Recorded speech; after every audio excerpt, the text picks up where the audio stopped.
This might be the shortest break we've ever taken. It helps when you don't leave your seat. Yeah. So, all right, we're back, and we're going to get things going here. So, good evening, and welcome to the North Georgia GMRS Regional Net. Tonight we are live from Studio Vanguard, and we are linked in with the following repeaters. I wasn't really ready for this, but I'll do it.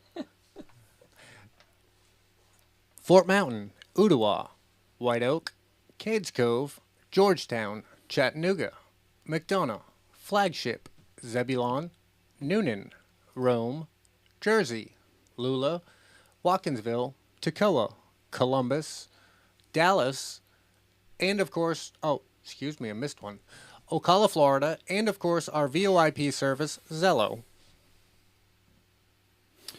Tonight, our RF coverage encompasses approximately 176.5 billion square yards. These values are calculated from questionable sources using unverified math. This net takes place every Thursday evening at 7:30 p.m. I'd like to thank everyone who's made the North Georgia GMRS the most expansive and active GMRS network in the country. Your net control tonight is Atlanta 946, WQYR 514. My name is Justin. Atlanta 947, WQYR 514. My name is Julie. Atlanta 810, WRNQ 863. My name is John. Atlanta 750, WRMR 367. My name is Jeff. I have to challenge that third identifier there, Atlanta 810. That's not what your shirt says. It is not what my shirt says. It's also Wadadad. Yeah, they spelled dork wrong. Yeah. All right. And All right, who is our out-of-studio guest? Yeah. We didn't allow her to introduce we herself. do have one more. Atlanta 751, WRMR 367. This is Kate. Yay. Hey, Kate. Hey. On the net, you can talk about your day's activities, radio equipment, or anything you think we'd like to hear. This is a family-based network, so we encourage you to get your family involved. Once the floor is open, it is permissible to address other members of the net by their tactical unit number. Your FCC call sign is only required when you sign in and sign out of the net. Our topic this week is emergency power, and many of you have checked in already, indicating that you're operating on some alternative power method, and that's fantastic. That's it's a great idea to exercise alternative power options and make sure that when things happen, you're prepared and that you'll not have any trouble. So with that, let's go and find out what's going on around our GMRS world. Kate. Let's reset, and then we'll turn it over.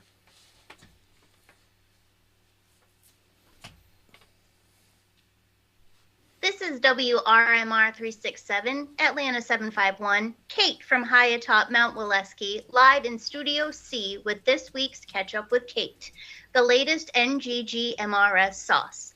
GMRS news we can all relish. Flagship is back. Further testing showed our transmit antenna and feeding are performing quite well.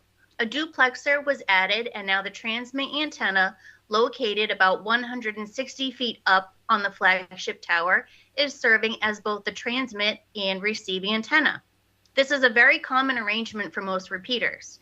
Testing has also confirmed that feed line is good for the receive antenna, but trouble exists either in the jumper that connects the LDF7 to the antenna, or there could be a problem with the antenna itself. Once we are able to get climbers up on the tower, we can evaluate our next steps. But until then, Flagship is back and performing well. The Kids Net will unfortunately not be held this Saturday evening. It has been bumped to next Saturday, February 10th at 7 p.m. So update your calendars and get the kiddos ready for another fun Kids Net next week. Let me break. Winter Field Day was a bust. Far too much rain to be able to engage with the public, and risks to Vanguard compared to what might have gained was just not a smart play. Hopefully, we have better weather for Dalton Hamfest. The Knoxville Bunch will be gathering tomorrow, Friday, February 3rd, at O'Charlie's Restaurant at noon. O'Charlie's is located at 11036 Parkside Drive in Knoxville, Tennessee. We hope to see many of our Knoxville friends and neighbors there. Call out to Eric, Cades Cove 81, if you have any questions. February 9th is the Skywarn training class being held at 6 p.m. at Memorial Hospital. Pre-registration is required. Email the Skywarn team if you have any questions at skywarn@nggmrs.org. Let me break.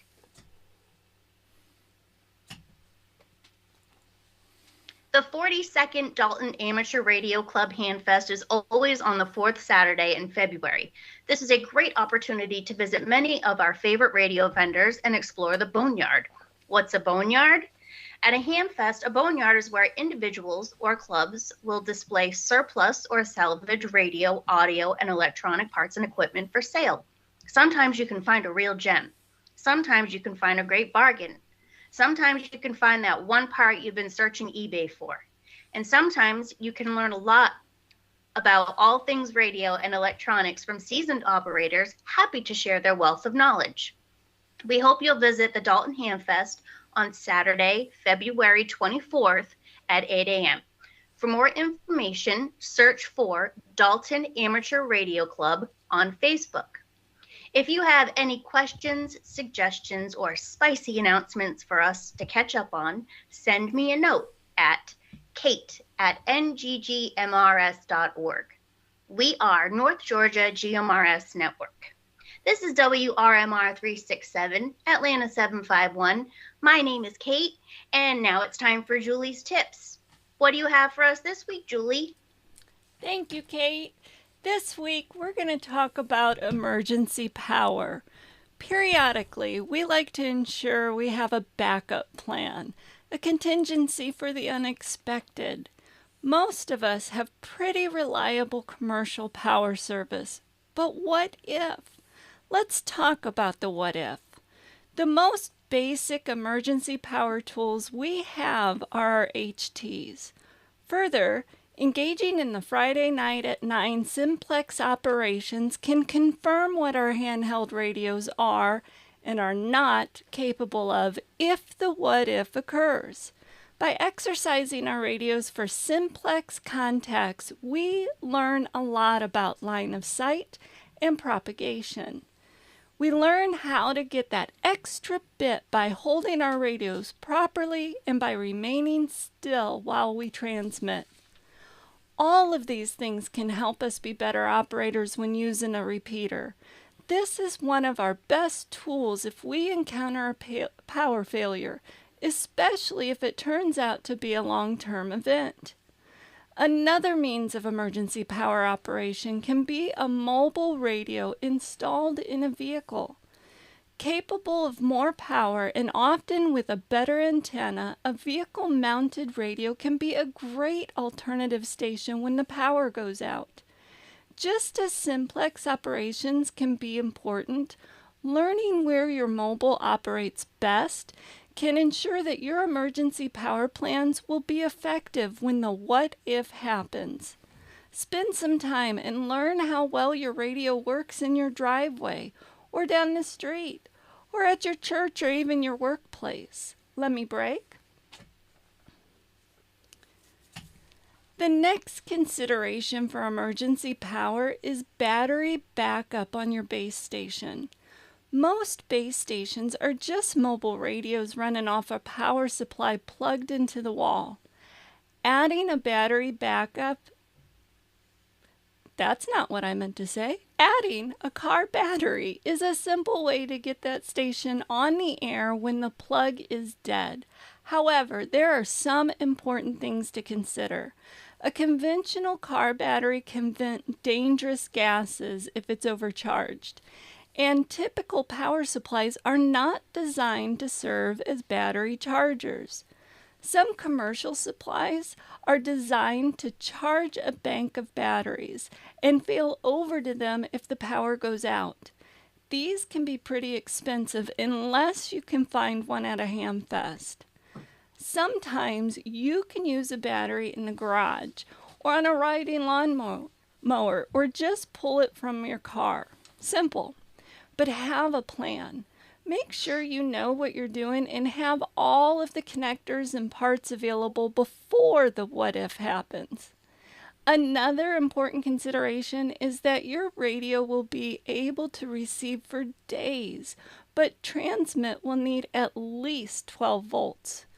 As the battery depletes, the radio's transmit performance will degrade. The best option for emergency power is a whole house generator with an automatic transfer switch. This can be an expensive option, but the best and safest way to ensure your essential devices will have power throughout the what-if event. Since the whole house is backed up, things like heating and air conditioning, lighting, TV, and refrigeration will be backed up as well. By far the most comfortable what-if scenario. These are just a few of the preferred practices of North Georgia GMRS members, and these procedures are how we become the best operators on the nation's largest, most advanced linked repeater network. And remember, if you have any questions or suggestions for new user tips and operating procedures, send me a note at julie@nggmrs.org. We are North Georgia GMRS Network, and this is Atlanta 947, WQIR 514. Julie. Good night, everyone. Well, thank you for that, Julie. I noticed that there were no references to stuff or fans. Good thing. Yeah, it's probably better that way. That gets me in a whole lot of trouble. All right. Well, with that, we're going to break and then move on.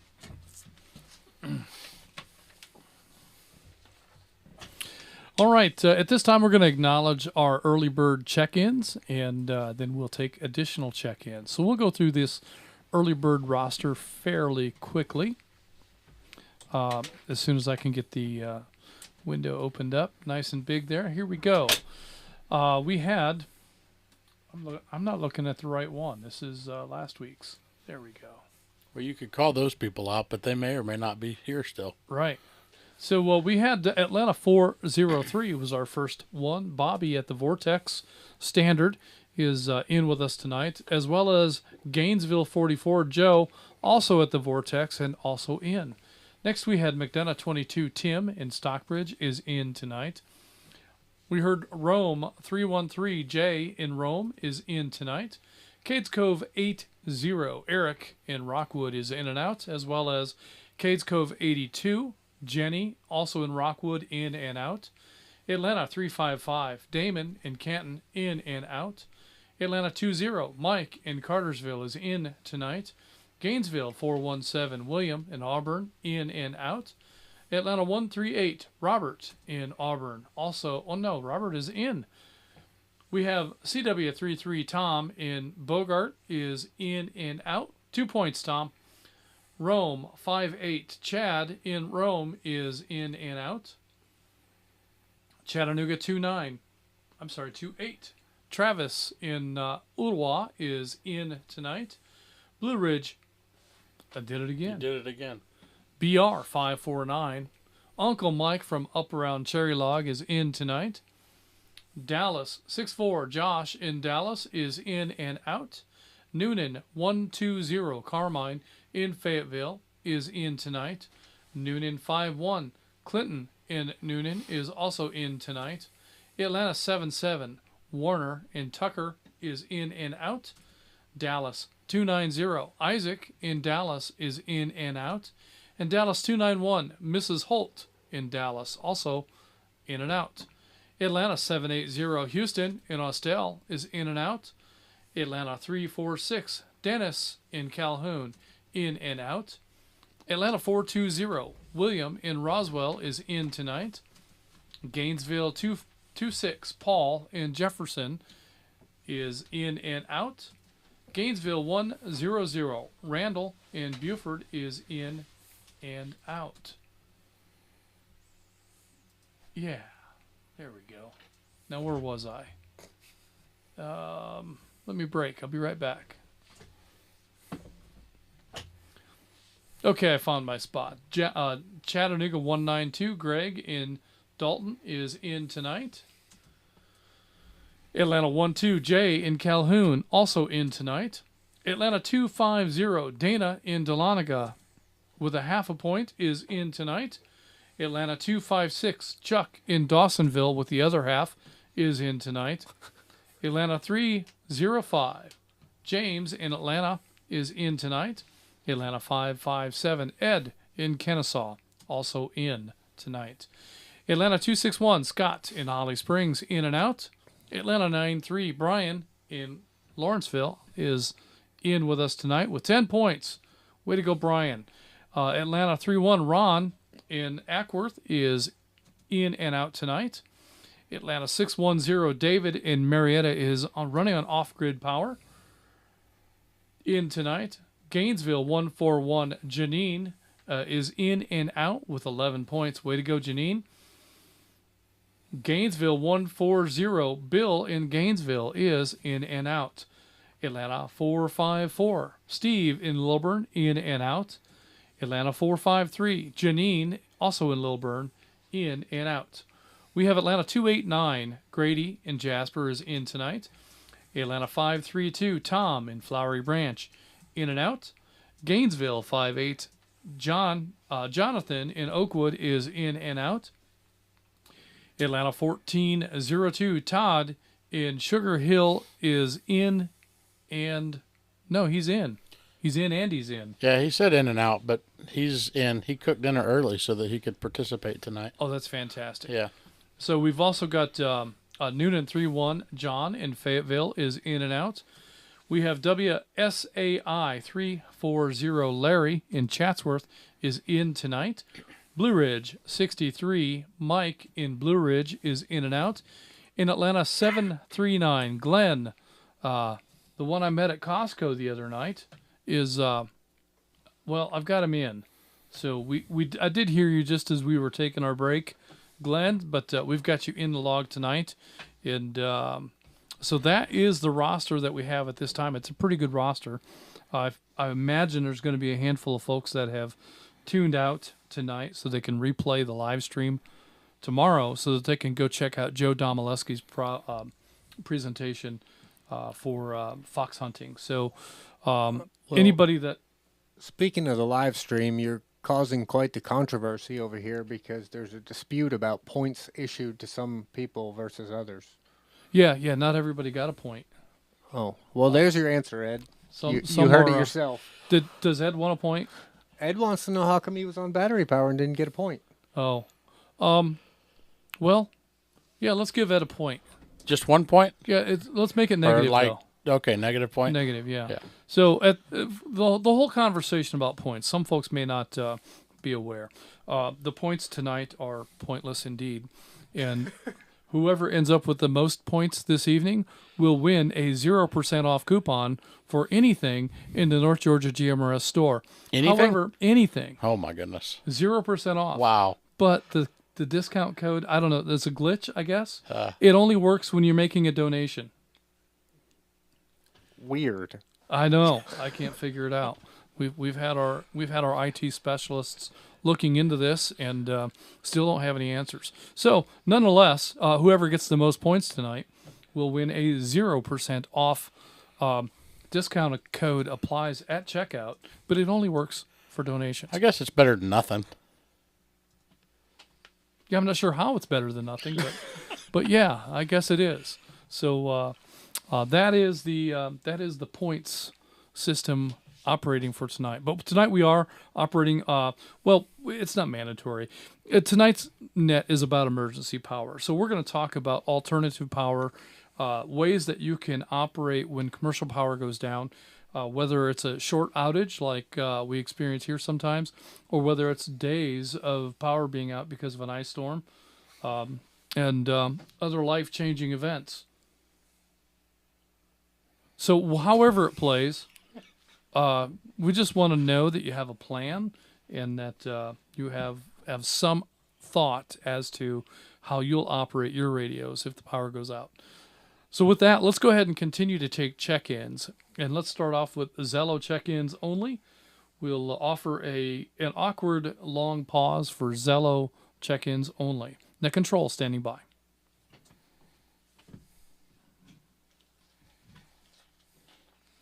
Not for nothing, but emergency power is what got me Atlanta into all 829 this. WROI 773. Check me in. Did you get that? I'm sorry. Yeah, I got it. That's John. Oh.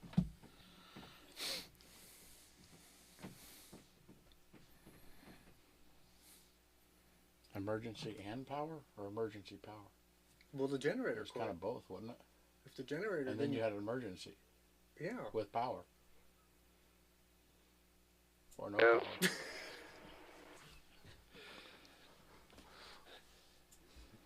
This is WRX film 345, Gainesville 43, David and Auburn. Check it and check it out.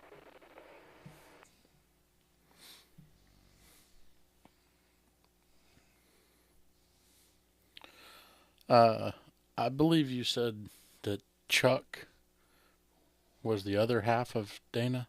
Is that? Yeah, they. The other half point. Yeah, they. Each Well, I got just half- heard the other half. Oh, Yeah, so I don't was know. there Chuck's Dana's other half is all I heard. I may be saying things I don't even know about. We'll have to go back and play back the tape. Yeah. All right. All right. Well, that was a pretty awkward pause. Let's go ahead and acknowledge Atlanta 829 John incoming is in tonight. In Gainesville 43 David in Auburn is in and out. At this time, let's continue taking check-ins from any repeater other than flagship. Net control standing by. This is WROT 224, Chattanooga 110, Jim and Ringo.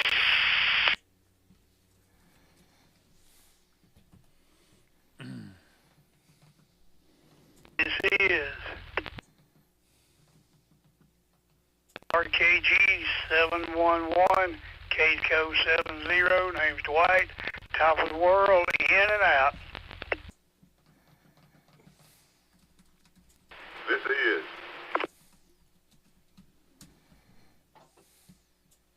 WRMW 299, Dallas 37, David in Bowden Junction. Be checking in and out tonight, and we are on battery power.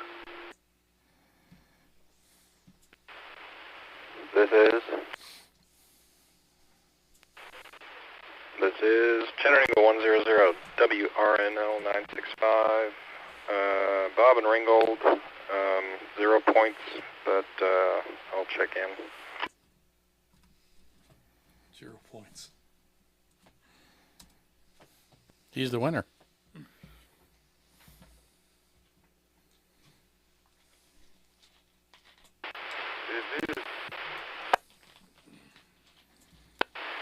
This is WRXI 877, Chat 179, Brett, checking in and out, please.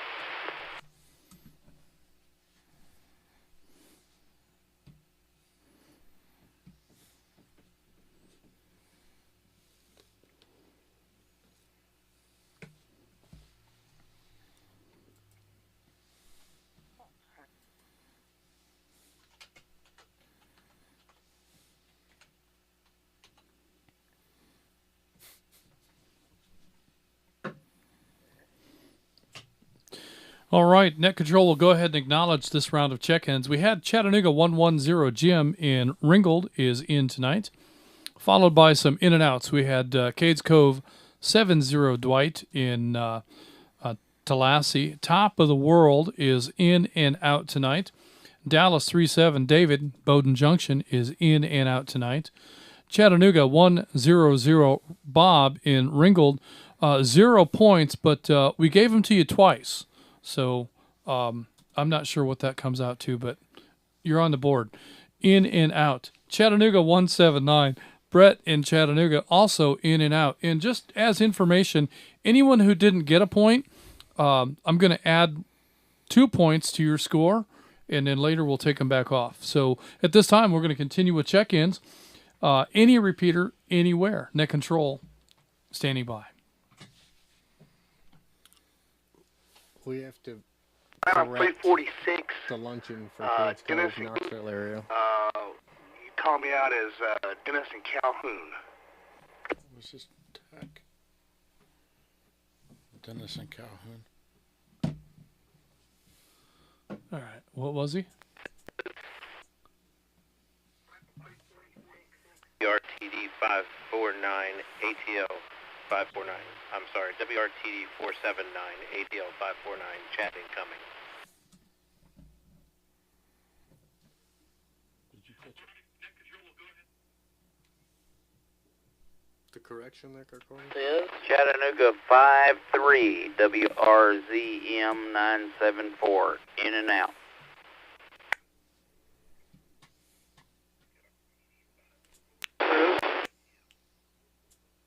This is Atlanta 260, WRPR 780. Carl and Dawson checking in and out. I have no idea what he said. This is Atlanta 374 WRPT 435 Lamar and Dawsonville. In and out. Is Atlanta 551 WRYI 478 Shannon in Dawsonville. You guys are supposed to be on Joe's thing. Stop checking in. All right, we're gonna end up with a pretty good roster tonight. Atlanta 374 WRPT 435 Lamar and Dawsonville. 374 Lamar. Okay. Atlanta 551. I still can't figure out what that other one is. I'll ask him when we come back.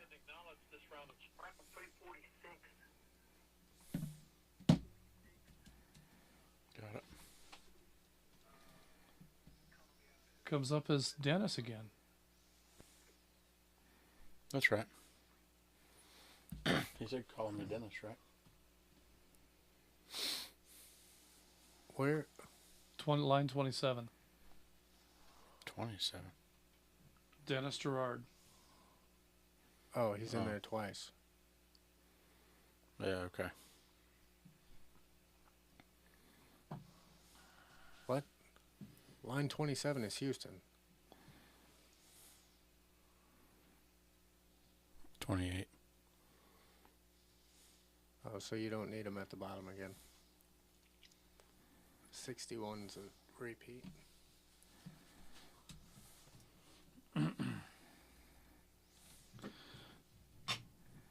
All right. So we have. Let me see if I've got this right. So we have. I just saw it a moment ago. There it is.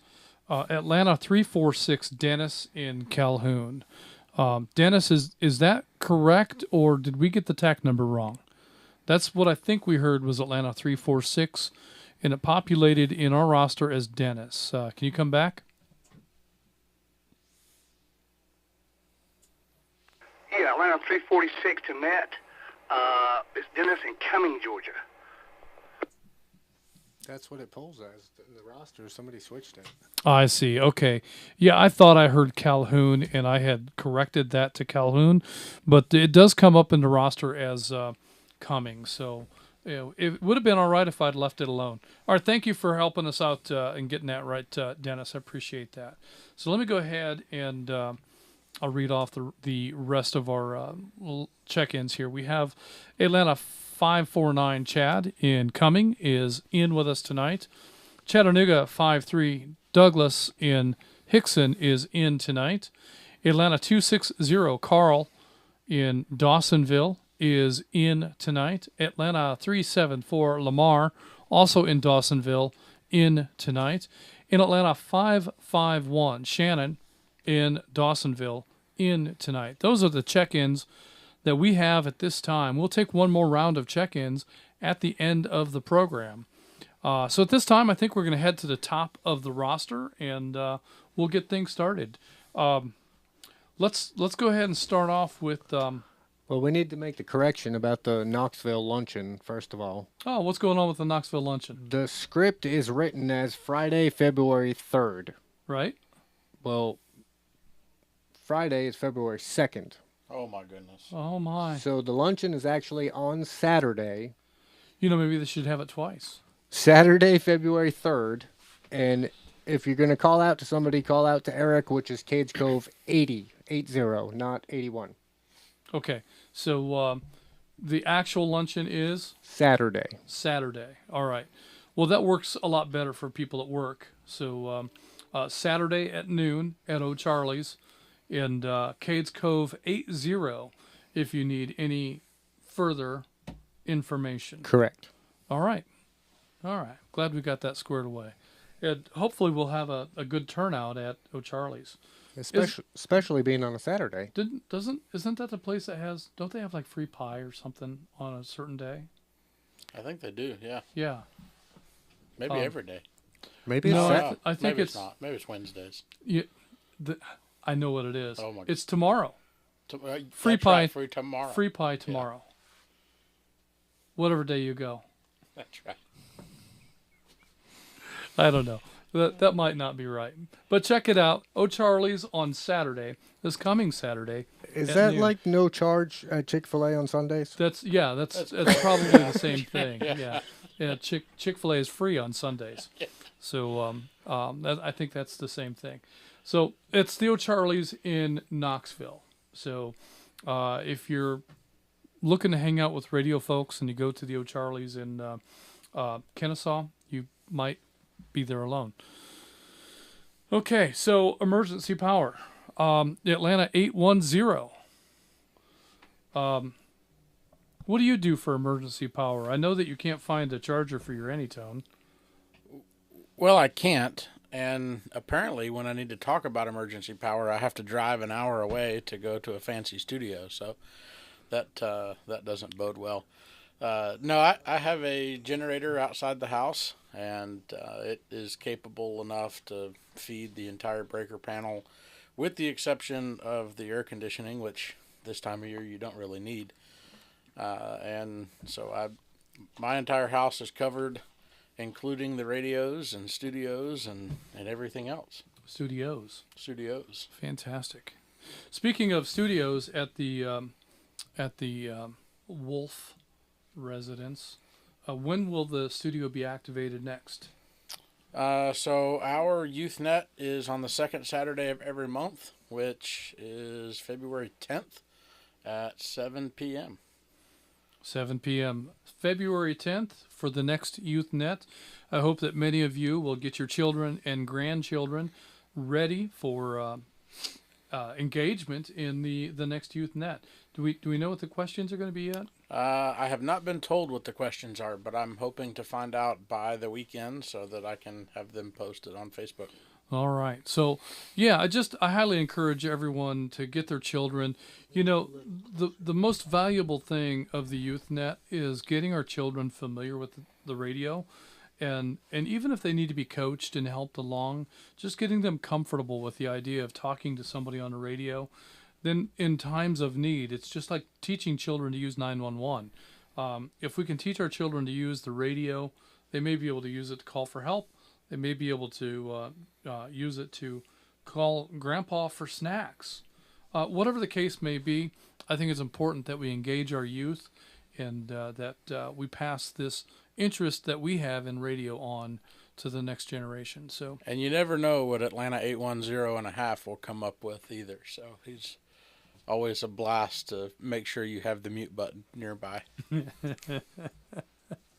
It is always interesting to hear what the legend. Which actually, I thought that was the definition of emergency power, but I guess I have been mistaken. I thought primary power was in my wife's hands. Backup power was Atlanta 810.5. And when there was an emergency, I was called in, and I was the emergency power. But I guess I've been thinking about it wrong this whole time. That's an interesting twist. You learn something every day, right? Whether you want to or not. That's right. All right. Well, who's next on our list, John? You want to call on him? Sure. Atlanta 403, Bobby at the Vortex. What kind of emergency power are you using? Well, right now, if you hear me at the vortex, we're on handheld network power, but we do have battery backup for just radio and on electricity.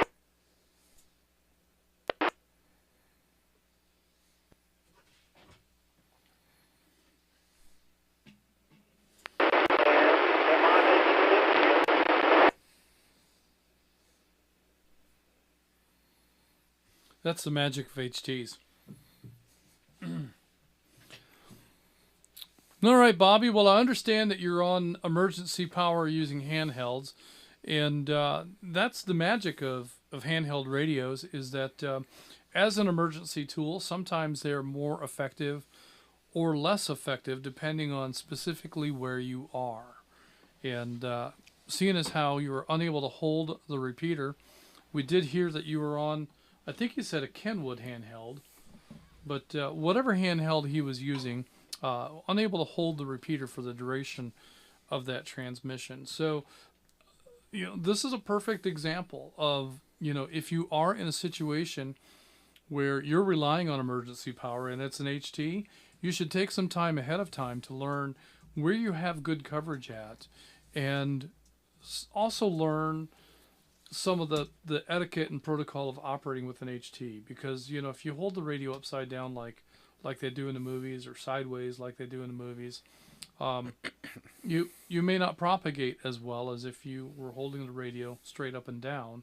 And also you have to remember that when it comes to HTs, your body is part of the antenna system. So your body will capacitively couple to that handy-talkie and become part of that antenna system. So even your body position can have an impact on performance of a handheld radio. Do we think Bobby said Kenwood HT or ICOM HT? Well, I would expect him to say ICOM HT, but if he wanted to transmit, he probably needed a Kenwood. That's probably true.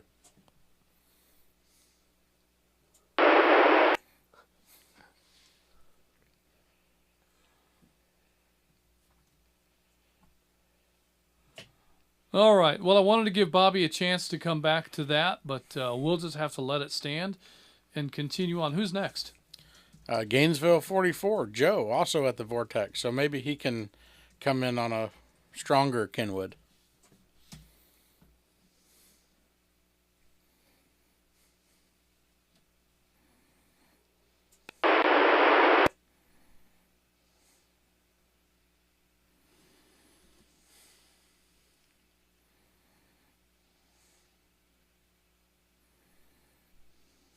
All right, so no points for the Vortex tonight.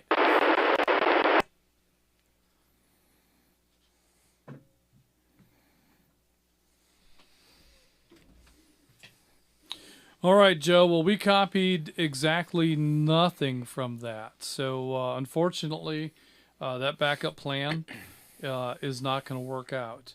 But, that's also valuable information. So we have knowledge now that's an operating position and mode that are not going to work. So whatever radio they're using and whatever location they're at is one to cross off the list. They need to either operate off of a different radio with more power or find a better location. Well, I think it's worth noting, too, that's the other good part about the live stream is you can go back and hear how your station sounds on backup power. That's right. So they can replay the segment here and know exactly what we hear when that marginal signal or that hard to copy signal comes in. So if we were going to give Bobby and Joe 100 points for every sentence we heard, they would have about a negative 17 score. Oh no! All right. We heard bits and pieces, but I don't know. I think we heard the first 4 or 5 words that Bobby had, but that's really about all we got out of that. So who's next? McDonough 22, Tim in Stockbridge. Tim, what emergency power are you using tonight?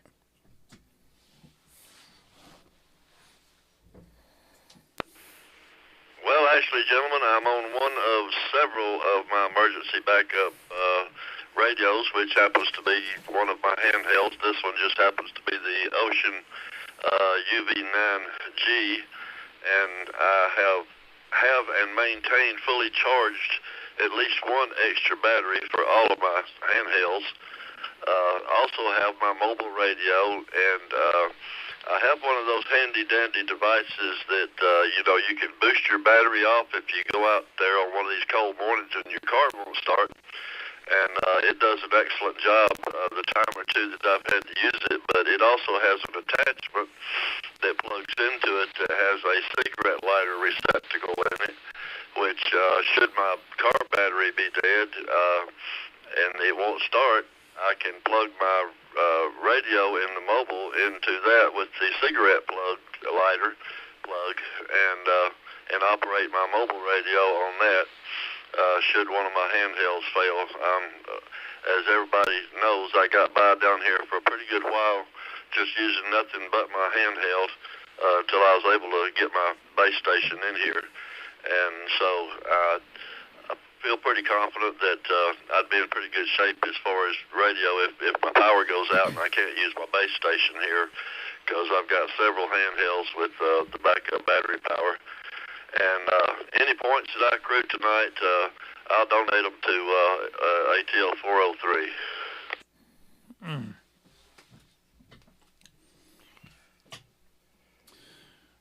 Well, I appreciate that, Tim, and yeah, it looks like Bobby could use the help. So good to know. And yeah, that portable option that you've been exercising has worked for you very well over the years, and that's been great to have that kind of proximity to the repeater where you can operate from an HT from within the house and not really have to buy expensive power supplies and radios and stuff to set up a base. That's pretty luxurious. And I'll tell you, through the years of listening to your signal, it's not really even apparent that you're on an HT.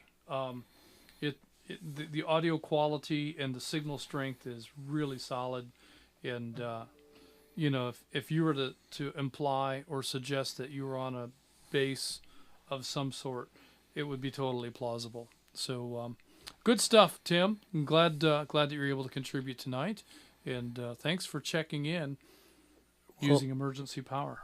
John mentioned that he had to drive an hour to get into this fancy studio with emergency power, but it's not only fancy. I mean, we're running off the flux capacitor behind me.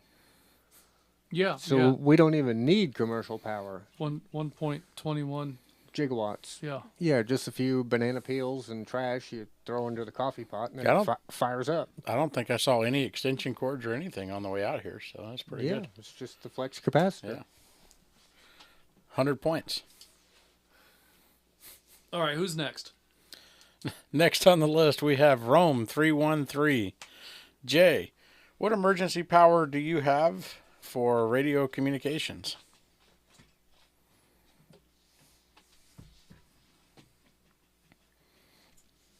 Mr. Tim, I have a variable of handhelds, and I keep backup batteries for them as well. And I have a unit like he has, like for jumping batteries and everything, and it has a charger for that as well. So I stay pretty variable on that just in case, because there's always that never-know situation.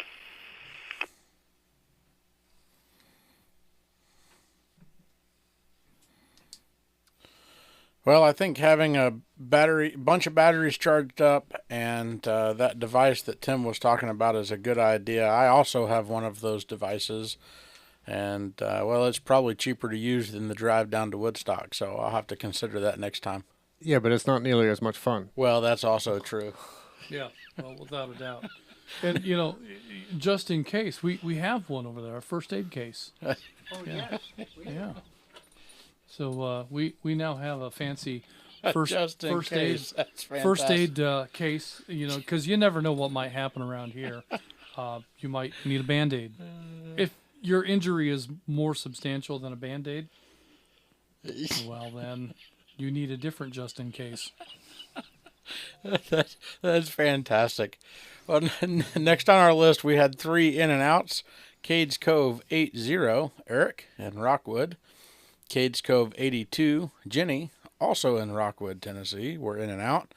And Atlanta 355, Damon in Canton, was in and out with us this evening. Next on the list is Atlanta 20, Mike. Mike in Cartersville. What kind of backup power or emergency power do you rely on for radio communications?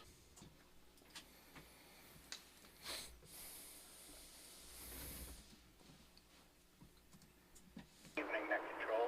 I actually have a Gold Zero backup portable power unit, and I also have an inverter in my vehicle, which will handle any of my HTs. And I have 2 HTs that actually use USB-C as well, so that's great if you have a. In regards to points, I am curious to know how many points I get for bringing such a fantastic Southern accent to the net this evening.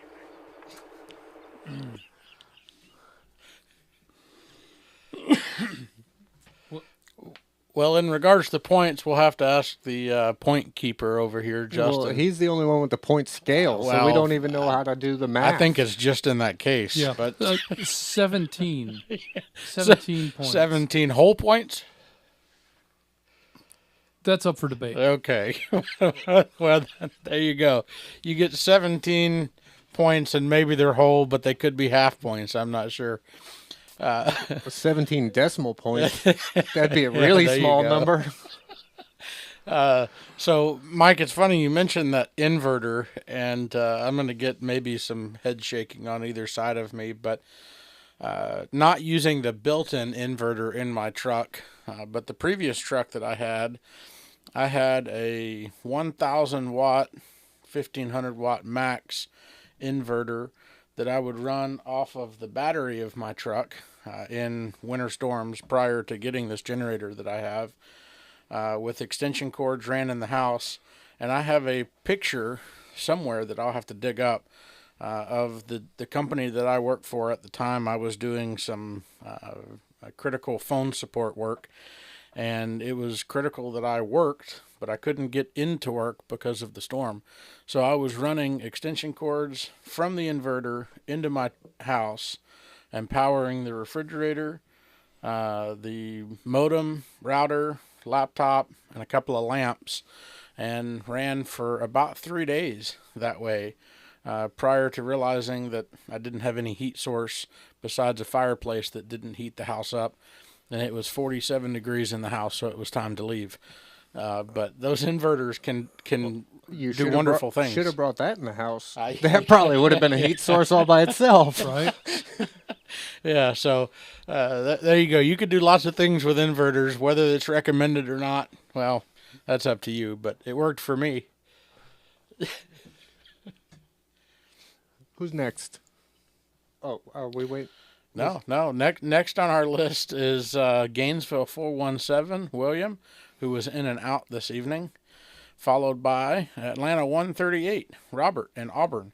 Robert, what kind of emergency power do you have for radio communication?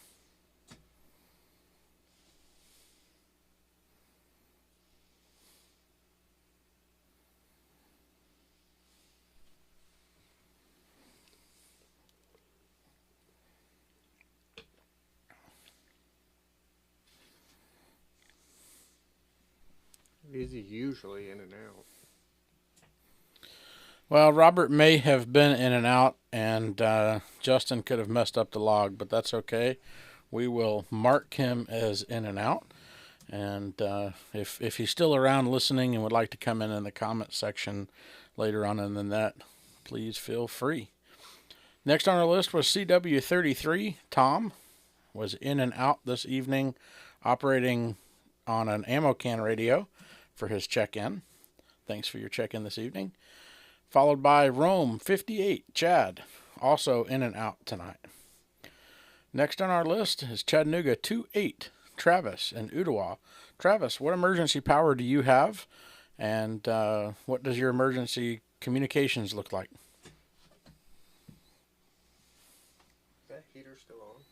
No. Well, as far as emergency power, I do work for TVA, so that helps out. But no, on a serious note, it's just really just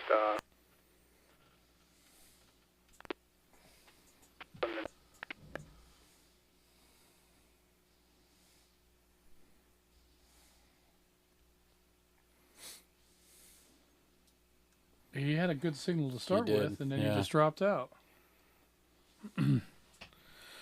Well, Travis, I heard that you work for TVA, and then you cut out on us. So maybe you got too much power going on there. I'm not sure, but can try one more time. We lost you after you said that you worked for TVA. I'm having to stand at a window to make sure I hit the repeater, so it's probably going in and out. Okay, so you're on an HT this evening, I assume. That last transmission was very good. I heard everything you said.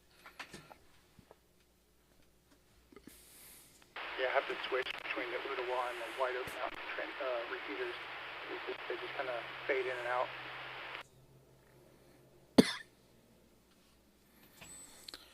Well, in an emergency situation, I think right there in that window, switching back and forth would be just fine.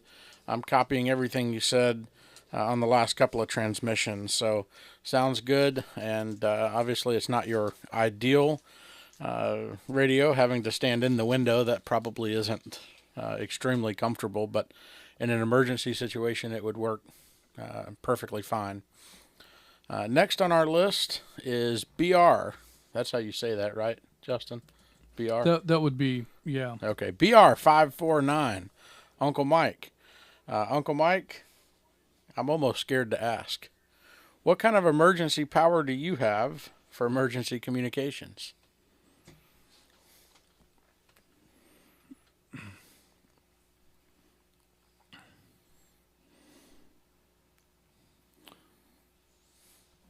He just uses the water off the still to turn a turbine.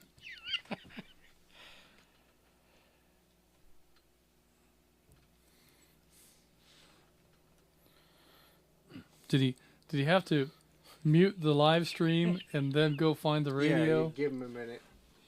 Call out for him again. That's probably exactly what's happening. Well, he may be feeding the mice to get the wheel going so that he can get the radio powered up. Let's try one more time. Uncle Mike, what kind of emergency power do you have for radio communications?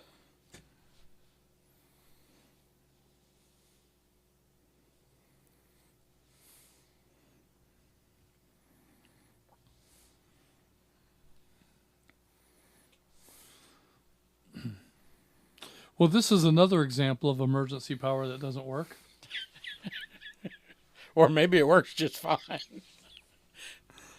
Maybe in an emergency he doesn't want to talk to us. Well, there is that. That would be my choice in an emergency. I wouldn't talk to us. All right, well, against my better judgment, I'm going to mark Uncle Mike as in and out this evening. But he knows he can come back in for comments later if he's around and can feed the mice. You know, Uncle Mike often talks about, you hear people when there's an emergency, stuff hits the fan scenario, talking about, heading to the mountains. And Uncle Mike has wisdom about that. You might not want to go where you're not invited, especially if resources are scarce. Yeah, so that's right. That's something to think about. If you don't have a contingency plan, you probably better not head for the mountains as your last resort, because if you're not invited, it might not be okay to be there. Yeah, that's right. As a matter of fact, I probably also wouldn't be banging on the Vanguard studio door either, but that's neither here nor there. All right, got Uncle Mike marked in and out. Dallas 6-4, Joshua, was in and out with us this evening from Dallas. Thank you for your check-in. Next on our list was Noonan 120, Carmine. Carmine, what is your emergency power situation for radio communications? I use a Miller Bobcat welder But it's also a generator. It's got a 12-gallon tank. It'll run anywhere from 13 to 15 hours, depending on how much you pull off it.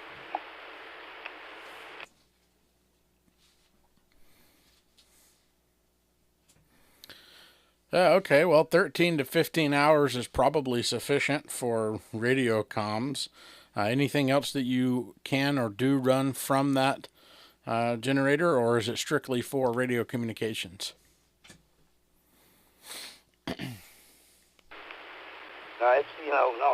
It's a stick welder, but also it's a generator you can plug. Got 5 regular 120 plugs on it, and one 220, 230 plug on it. And it's fused, it's got breakers on it.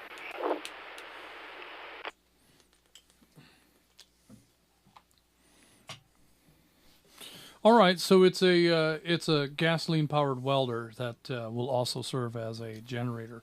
That's so pretty neat. the next step in that scenario is to fire it up and hook it up and make sure that it puts out clean voltage so that you can transmit. You know, some of those gasoline generators. Do you remember, Jeff, when we were at Field Day last year? They had a generator that they were trying to run radios off of, and the generator made so much noise in its AC power that it elevated the noise floor and made the radio hard to use. But the interesting part was it was only on certain bands. They were working HF, and it was only affecting, I'm just picking a number, but it was only affecting 20 meter, but on 40 meter it was fine, for example. It was very interesting and weird how the noise only affected certain bands, not all of them. And, you know, that could be a scenario where maybe those bands are garbage anyway at that moment. But, I mean, if they're not, and your generator is covering up the band with noise, that could be an issue. So what I'm getting at is that it's one thing to have these resources available, but what we also need to do is operate under those conditions. Yep. And be sure that we've tested our station out to be sure that it will operate when the stuff flies. So that's part of the exercise is just taking those extra steps to be sure you got all the cords that you need, that you can make this thing happen, because the Noonan area has had more than its fair share of tornadoes, and power outage is not out of the question, especially as things warm up and these storms move through. That's fuel for those storms. So it's good to have those resources, but go ahead and take the time while you have good weather and make sure that they're going to play well for you. Yeah, that's a good point. All right. Well, who's next? Next on our list is Noonan 5-1, Clinton and Noonan. Oops. Clinton, what emergency power do you have for radio communications?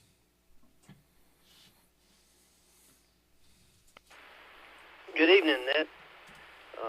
I'm using hand talkies, and then with USB chargers, and then I'm also using a 13-volt amplifier as well, so that way I can get a little bit out there more than just with just the walkie-talkie. And then I was on that last comment that you were making about clean power or generator power. This last power outage that we had at our house, we had I had made an error on the neutral and the ground and not having them wired in right, and so I lost my microwave.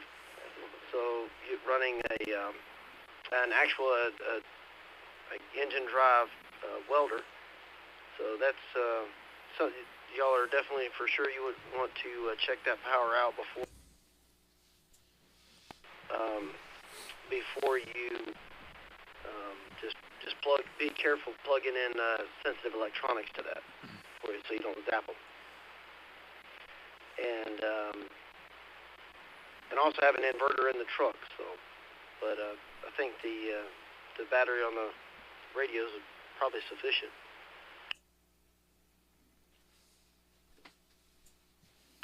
back to you, Ned.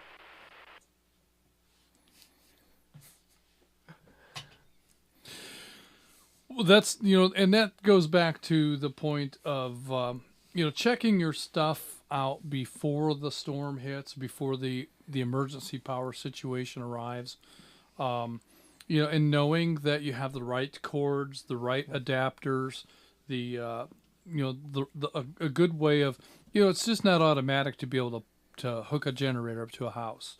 And if you don't have your house already wired with a transfer switch and a receptacle to plug the generator into, then that can be extra challenging. You need to be careful. I mean, you can't just put the generator in the garage and fire it up and run extension cords into the house. People die.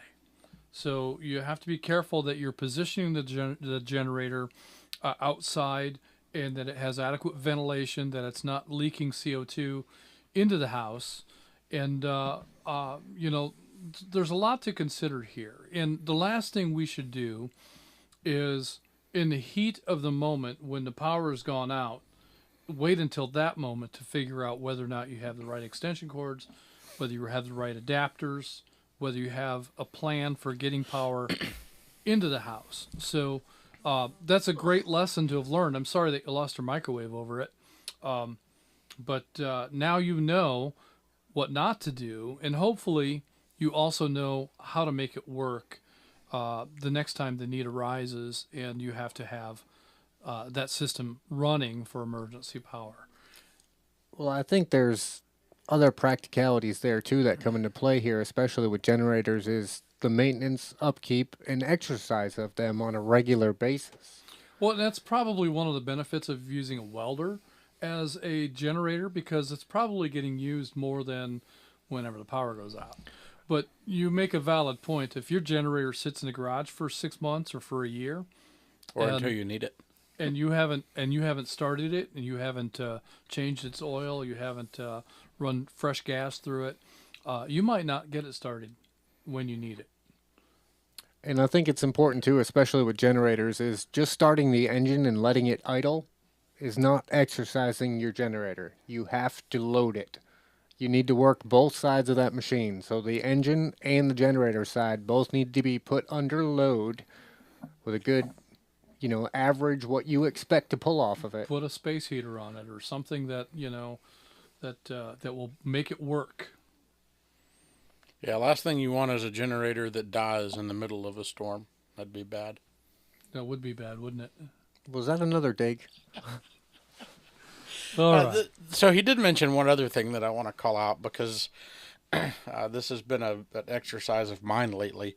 He said at the very beginning that he had some HTs that were USB charged, and I have tried to make it a point in my house, and of course my wife is on an older iPhone that doesn't have this option, but USB-C is becoming the standard charging for most devices. And so I went and bought some USB-C powered HTs so that I could use one charger in the case that we had an emergency to charge a phone, a laptop, an HT, whatever I needed. So I'm not digging around looking for power cords in the heat of the moment, so to speak. And that's the key here is to think ahead and just have a plan. Be prepared, and that way when the event does occur, you're not in a panic trying to make something work with variables that you're not familiar with. You've already done it, and you know what does work, and you know that you can get through this, whatever it is. And you know where it is, because if you lose power at nighttime, you're going to be trying to find these items in the dark. Oh, yeah, that's right. My HT has a flashlight on it, too. Oh, that's a fantastic feature. It is. It's great. Yeah, I have a radio with a flashlight. It's an iPhone. Yeah. 900 megahertz. Yeah, that's right. All right, who's next? All right, we got several in and outs next. So we had Atlanta 77, Warner, and Tucker was in and out this evening. Dallas 290 and 291, the Holtz and Dallas were in and out this evening. Atlanta 780, Houston and Austell, in and out with us tonight. And Atlanta 346, Dennis and Cumming, was in and out tonight. That brings us to Atlanta 420, William and Roswell. William, what emergency power for radio communications do you have in exercise? Control. Mike made a good example there about the inverters. You have to put a load on them, and after running them, it wouldn't hurt to put a little gas stabilizer if you're going to put gas in it for long periods of time. Mr. Mike, he made the good suggestion about the USB-C radios.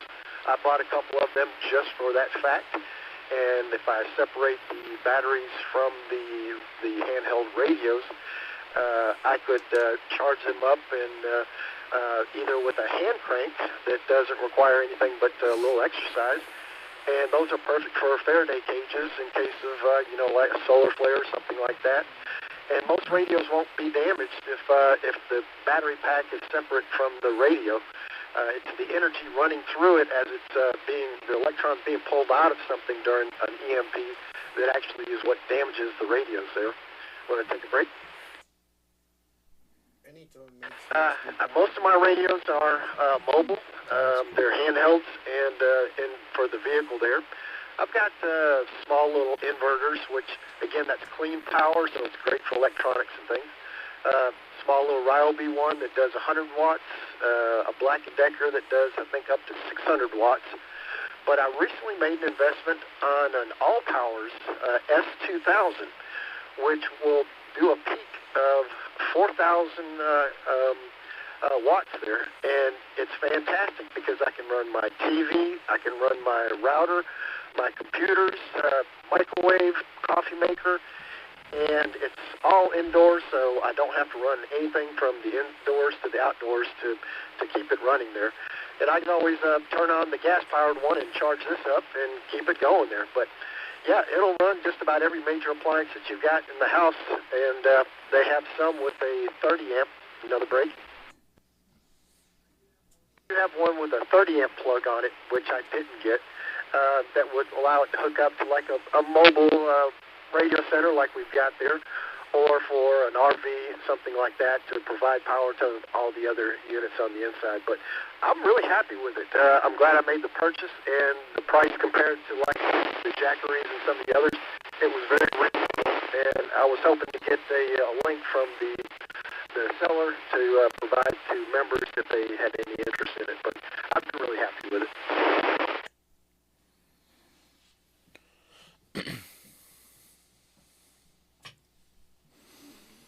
Well, that's good stuff, William. And yeah, you mentioned a Jackery. I noticed last time I was at Costco, they have Duracell has a Jackery-like box with an inverter built into it and solar panels that can be connected. And its intention is to be an emergency power device. And it's probably not a bad idea to have those kind of things around. They're certainly more portable than lugging around a generator. And, there may be situations where you don't necessarily want to fire up the generator because of the noise that it makes may draw unwanted attention. So some of those other alternative power options, something like a Jackery or the rough equivalent thereof can keep your HTs charged, can keep your cell phone charged, and also flashlights. We may not take into account that we need flashlights, and of course the radios that have the flashlight built in, that just doesn't. I mean, those are horrible. Have you ever tried to walk across the ground in the dark using the flashlight on one of those radios? Well, I can't figure out how to walk in the dark with the flashlight on the radio and talk on it at the same time. Yeah, because even if the you're not signal's trying all to talk sort of on messed it, if up. you're just trying to navigate through the dark, that flashlight is not really suitable. if for you're that. trying to talk on it, the antenna is pointing to where you're going, so That's that's not right. going to work. That's right. Yeah. So hey, something that Justin you mentioned that I didn't even think about. So I don't have one of those little Duracell, Jackery, whatever manufacturer you can name boxes. But I can't tell you how many times, because I don't have a whole home generator, it's just a gas-powered generator that powers most of the home, that I get, the power restoration text message from the power company and says, oh, it'll be back on in 30 minutes. I said, well, I ain't going to go fire up the generator for 30 minutes, right? Now, most of the time, those power restoration text messages are wrong, and I probably should have started it anyway. But nonetheless, you see the 30-minute warning, and it's like, but if I had one of those power boxes, I could use it for 30 minutes. Certainly, yeah. But the other point that comes to mind is that even if the power is going to come back in 30 minutes, this is a great opportunity to exercise your emergency power plan. That's right. And so the fact that power is going to come back on in 30 minutes, even if that's an inaccurate estimate, taking advantage of the event and making it work to your advantage, so that when there is maybe a sustained power outage, you know that you have equipment, that you have the cords, that you have the resources to make it happen. And we talked about running the generator periodically to make sure that it'll start and things like that. Well, that's great, but how much gas do you have around, and how long has it been sitting there? So it used to be that we didn't care too much about gas being a year or two old, but these days, if that gas is a year old, it may not be any good. Unless it's treated. I mean, you can treat gas to get a little bit more life out of it, but for the most part, what makes fuel go bad now is the ethanol. If gasoline sits too long, the ethanol separates out of the gasoline, and if those small engines take a slug of straight ethanol, the game's over. So that's also a consideration. Just exercising your equipment and staying regular with the maintenance and the operation. So take advantage of those 30-minute outages. And at 2 in the morning, it's hard to think of that, but you're right. At 2 in the morning, I'd probably sit that one out too. The other lay thing, that one out. I wouldn't even get the jackery out for that one. Right. The other thing too is, I mean, some what I want to call more necessary items, if you have health machines or stuff like that require power, or sleep machines. I mean, there's any number of things that are necessary items that you can't be without. Oh yeah, dialysis machine, right. or maybe oxygen generator, APC battery backup or something like that for those machines to give you time to get out and get the generator running, and that's right. The health machine will still stay going while you're getting all that other stuff set up. I mean, I do that even just with my radio. My power supply from my base station is plugged into an APC so that the radio will stay working. By the time I get the generator running, then it'll recharge the APC again. That's good stuff. All right. Well, who's next? We should break before we Okay. call who's next. Let's break. Mentioned that some gas stations still can buy the no ethanol fuel, and I keep it just on hand because it doesn't like the ethanol and does like to crack a little bit with that. So, yeah, and to keep a fuel stabilizer in it, that helps with your generators as well. All right, net control, I'm out. WRFS 771 clear. Yeah, good call on the ethanol-free gas stations. There's actually an app you can download, and I can't remember the name of it at this time, but it'll tell you where the ethanol-free stations are at. I try to run ethanol-free in the motorcycle that I have as well for, it's dual carbureted, so really don't want the ethanol in it. Is there a way that you can test? Because I'm often suspicious that if they are their not ethanol-free is not truly ethanol-free. There is a test to run on the fuel, but most of us probably aren't going to want to spend the money on the tool to test it once in a while. I want just a paper test strip, that you can just dip in the fuel. I don't think if it comes out red, it's got ethanol in it. Like a pool test kit used to right. be. Yeah. Yeah, I don't think it works that way. All right. Good stuff, William. Thank you for that. All right, 2 in and outs here. So we have Gainesville 26, Paul and Jefferson in and out. And Gainesville 100, Randall and Buford in and out with us this evening. That brings us to Chattanooga 192, Greg and Dalton. Greg, what does your emergency power situation look like for radio communication?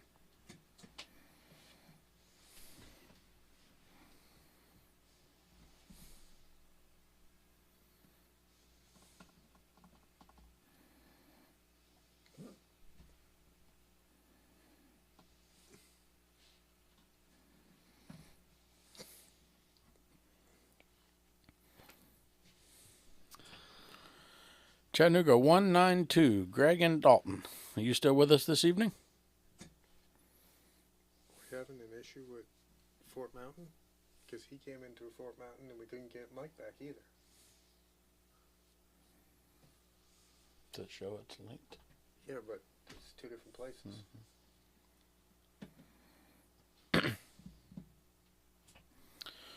All right, not hearing anything from Chattanooga 192, Greg. I'm going to mark him in and out this evening. And Greg, if you want to come back in at the end with your emergency power situation, we'll leave time for you. Next on our list is Atlanta 12, Jay in Calhoun. Jay, what does your emergency power situation look like for radio communications?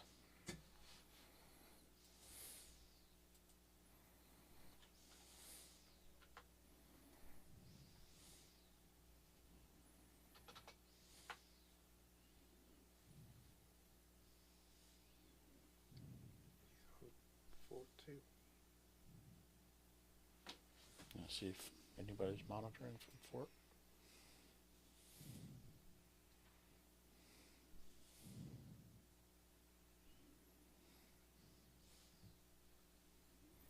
Call out if you want to. All right, so we didn't hear anything from Jay, and I think that's 3 check-ins within the last few minutes that we've had from the Fort Mountain repeater. So obviously the network team is here hosting the net. Anybody that's monitoring from the Fort Mountain repeater, can we get a radio report just to let us know that we're getting out? Chattanooga 110, I'm listening to the Fort Mountain repeater. Well, fantastic. Thanks for that come back there. That lets us know what we needed to know. It's just awful suspicious having 3 from the Fort Mountain repeater not come back to us. So we will mark Atlanta 12, Jay, as in and out with us this evening.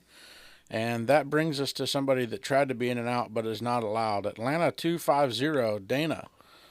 Mr. Half Point. Half Point. What does your emergency power situation look like for radio communications, Dana?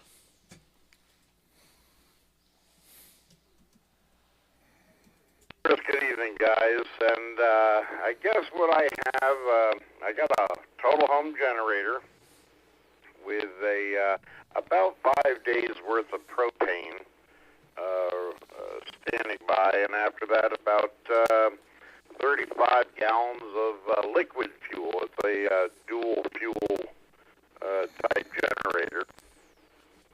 And after that, I have to rely on solar. I have a large unfoldable solar panel charger, and then I have several mini solar panel chargers that will charge radios and other devices. I do have a battery backup on the radios, so they will run until, like Jeff was saying, until he gets the generator started. And that is it. I got, I timed out, got an array of HTs, and I hope I am ready for the next event.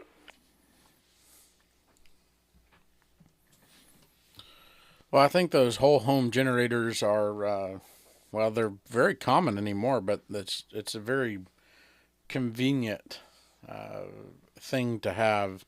Very convenient. I love that commercial.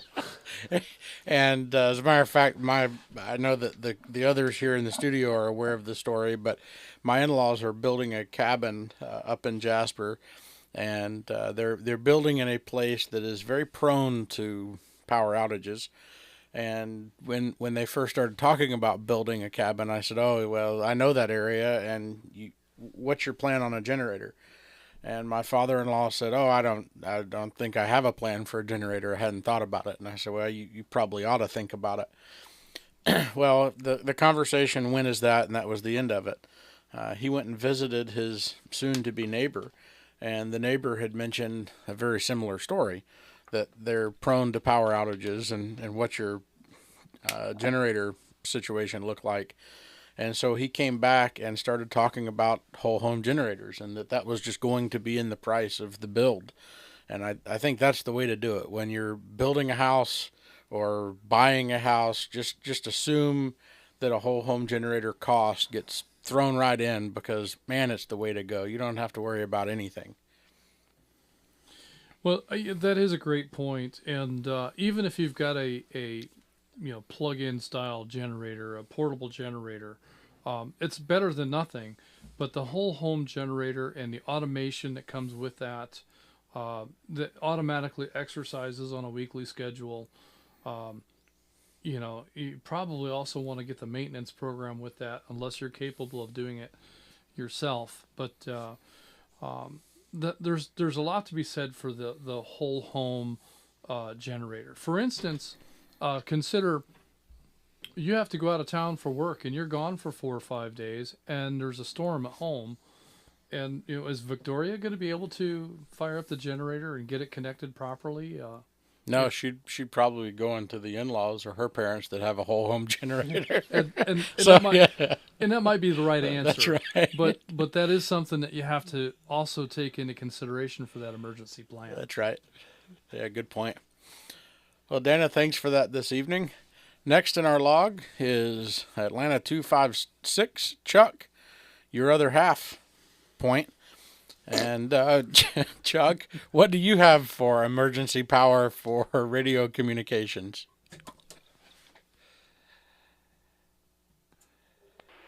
Well, first I'd like to donate my half point back to my other half there, so he has a full point. Let's see. I got to pull out the old Schwinn 10-speed on center kickstand here and see if I can get the wife to pedal it fast enough so I can talk on the radio. I don't know how that's going to work out, but I have a Champion dual fuel generator with an interlock on my main breaker. I can fire it up, plug it in. It'll run the whole house as long as I don't want to run the dryer and the water heater at the same time. And that's probably about it. I haven't had any problems with it running the whole house. It's just a little tough to drag out of the garage, hook up that big old 50-amp cable to it, but it runs the whole house, and it works good. But, John, it's good hearing you on the net tonight. You made that big trip from downtown here, and good to have Jeff and Justin in there. And other than that, I want to thank you for taking that in for me from Dana, because I was on a busy phone call. But that's it, guys. Doing a great job. Glad you called on me.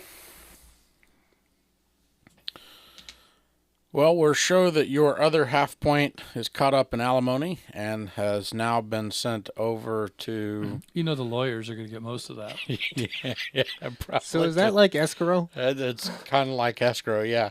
Went over to the one that checked you in, Dana. So we'll make note of that and then quickly erase it so that it doesn't show... Oh, look, it showed just like it did before. And I think that your second... source of power is probably better than your first source. I know if I told Victoria to pedal faster, I wouldn't be around to say much more of anything else. I think the pedaling would stop altogether and switch to a different activity. Yeah, that's exactly right. So I would definitely go with the second. Well, you might get the equivalent energy output. Yeah, you probably would. And hey, the drive down to Woodstock from downtown Dawsonville, as it were, isn't terrible. And I got to show off my What a Dad shirt. But they spelled it wrong. No, they spelled it just right. It was Justin's spelling that was incorrect. So I got to show him that this evening, and that was well worth the trip. So good to hear you, Chuck. You two have anything else to add? No. Yeah, okay. Good. Rendered speechless. Atlanta 305. James from Atlanta was next in our log. James, what does your emergency power situation look like for radio communications? Diamonds. Unfortunately, it's nowhere near as impressive as everybody else's, but I start with enough UPS power to run radios, computers for at least an hour, move to a generator, and then take the mobile unit, attach it to a 12-volt battery, and when that battery is dead, then I attach it to the truck. In addition to that, I have more HTs than my wife knows about, and with extra batteries. So that's my game plan at this point.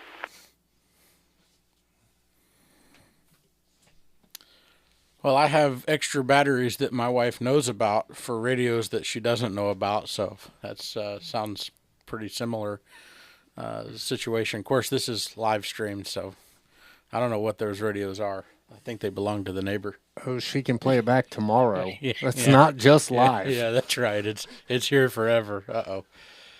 Might have to make this one disappear. Sorry, guys. And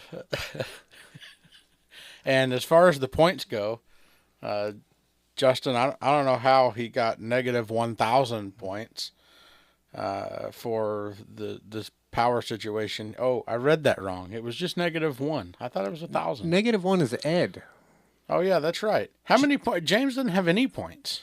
How did that happen? Everybody gets a point by default. Oh, so 0 equals 1. That's right.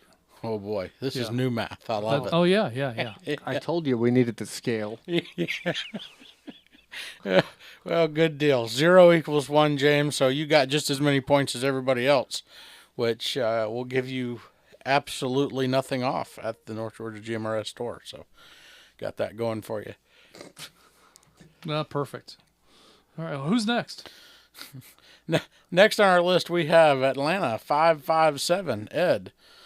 And Ed has -1 point, so he has less than James and still gets nothing. Ed, what does your emergency power situation look like for radio communications? Well, good evening, folks. And I don't want to call anybody out online here, but I did read the MOU while I was waiting, and it does state that on Thursdays, all point values are doubled. So hopefully you guys will change that. And as far as emergency comms, I don't have the best plan out there, but it works for me. It's a tiered plan, and the first tier that I'm on right now is running off of AGM batteries, and those are rated to be used indoors without any problems. So that's a good first step for me. And I'm guessing that's going to run about 8 hours, 10 hours before they die, which then would bring me to tier 2, which is to cycle through, as some has already stated, cycle through my HTs. And I do have SMA connectors, converters, that will allow me to attach the HTs to my base antenna. So that'll help me get out there a little bit further than just holding it and using the rubber duck antennas that come with it. And then when all those 8 HTs are dead, then my last tier is to get in the car and start using the car radio. And as part of the simplex testing that we've been doing, I have scoped out a couple of locations that are within a mile or two from my house. That'll get me up high on a hill and allow me to extend that reach. So that's another thing that I would encourage people to do, is just know your area and know if you do have to leave, or if you're on an HT, for example, in compromised coverage, if you could go outside your neighborhood and drive a mile or two and be able to hit those repeaters, that would be a good thing. So that's it for me. Those are my tiers, and haven't had to use all 3. I have gone to tier 1 occasionally. I have gone to tier 2 occasionally, but never hit tier 3 yet, and hope never to.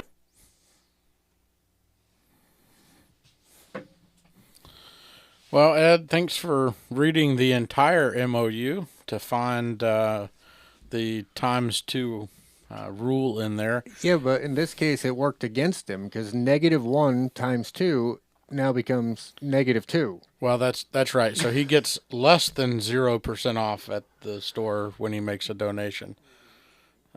So in this case, it worked against him. Well, maybe, yeah. Only if he makes the donation. So That's right. You know, if he chooses to just buy apparel instead, yeah, then it's, you know, there's no dig there. But whatever you buy, thank you. That's right. Well, Ed, I don't want to discount everything that you said, but there was one piece of what you said that was a hidden message you didn't know about in there, and that's the simplex testing that goes on Fridays. So we're talking about emergency power, and we're talking about everybody else's situation for emergency power, but I think it's a valid point to bring up.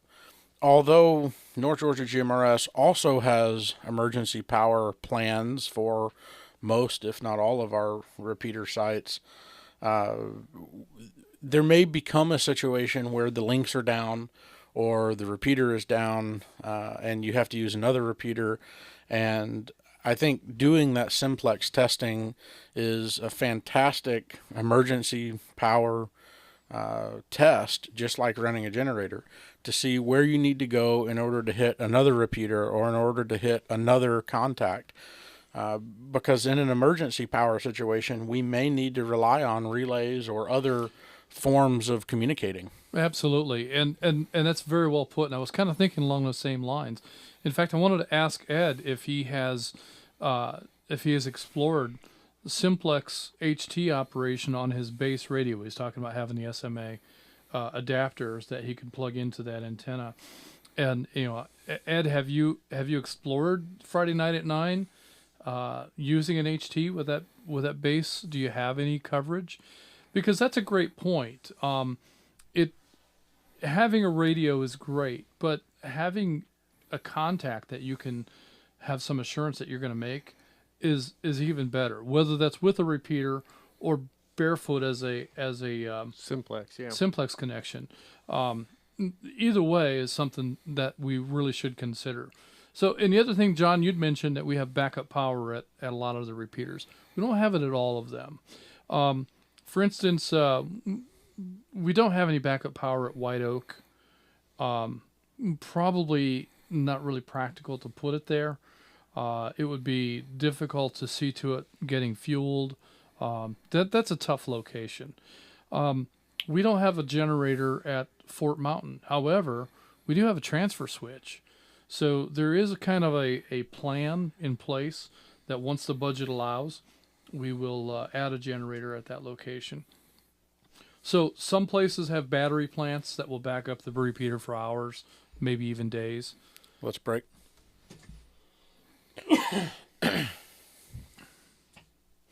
But yeah, I'd like to go back and ask Ed if he has experimented with Friday nights using an HT with that base radio antenna.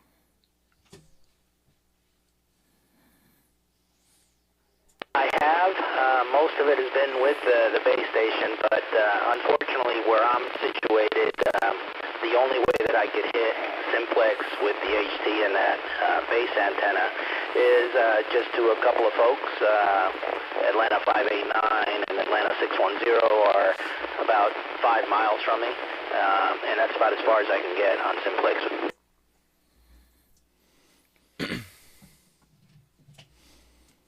Well, 5 miles is really, really good for an HT, so that's definitely worth. And so there's another contingency that you have if the situation calls for it.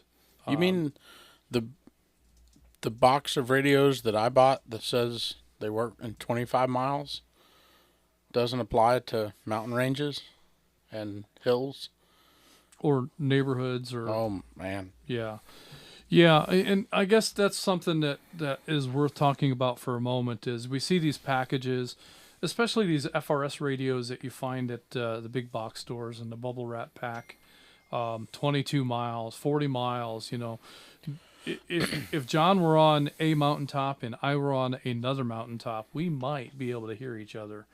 But if there is any obstruction of line of sight between the two stations, there's not a chance. So that's part of what that Friday night at 9 experiment is all about, is figuring out where you can operate reliably from. And maybe that location is your backyard or your living room, but maybe it's not. And if things do happen and you need to be able to make a contact, it's good to know what does work and what doesn't. So that's a great exercise, and I highly encourage folks, if you haven't engaged in that ongoing practice, then get out on Friday night. That's coming up pretty soon. What is it, like maybe tomorrow? Yeah. Yeah, I think it's actually Friday, February 2nd, which is not when the Knoxville lunch is. That would be Saturday the 3rd, right? That's correct, yes. Yeah. So since you're not going to the luncheon, you could stay spend home Friday night at a different time doing the simplex testing. Oh, yeah. Well, yeah. I mean, luncheon, you should be back from, I would think you would be back. Depends on how far you're traveling, maybe. If you did go on Friday. Maybe. But in any case. I mean, if I went from my house to the luncheon in Knoxville, I may not be home in time. Yeah, and you would definitely want to be at your house to do simplex testing. That's for sure. You can hit 470 repeaters from there. So. Right. Yeah. In 85 states. That's right. All of the square miles that we. I would love to know where he learned math. Justin taught me. Haven't you been listening to his math this That's evening? who I was talking about. Was Justin? Well, there you go. It's the uncommon core. All right. Next in our log, we have 3 in and outs. Atlanta 261, Scott and Holly Springs. And I think Scott was listening to Joe's presentation this evening, so I think that's what he had mentioned. Next is Atlanta 9-3. Brian in Lawrenceville had 10 points for being his first net, and I think being the first net listener that he wins the 0% off coupon. But I don't know. I'm learning math as we go here, so maybe I'm going to need a new calculator. Yeah. And last in the in and outs was Atlanta 3-1, Ron in Ackworth. Ron, thank you for your check-in this evening. That brings us to Atlanta 610, David in Marietta. David, what does your emergency power situation look like for radio comms? I think you had mentioned you were off the grid, but what does that situation look like for you?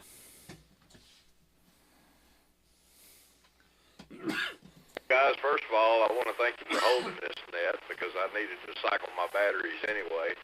But for us, we're whole house with a Blue Yeti 240 volt inverter, and we use that as a interim backup power. We can go a couple of days on that depending on the house load and what we're doing.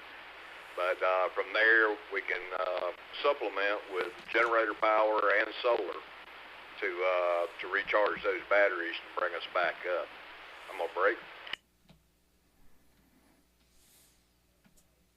But one thing that I wanted to mention, and there's been a lot of talk tonight about using miscellaneous portable generators, things like that, welders, whatever the case may be, for power in the case of emergency.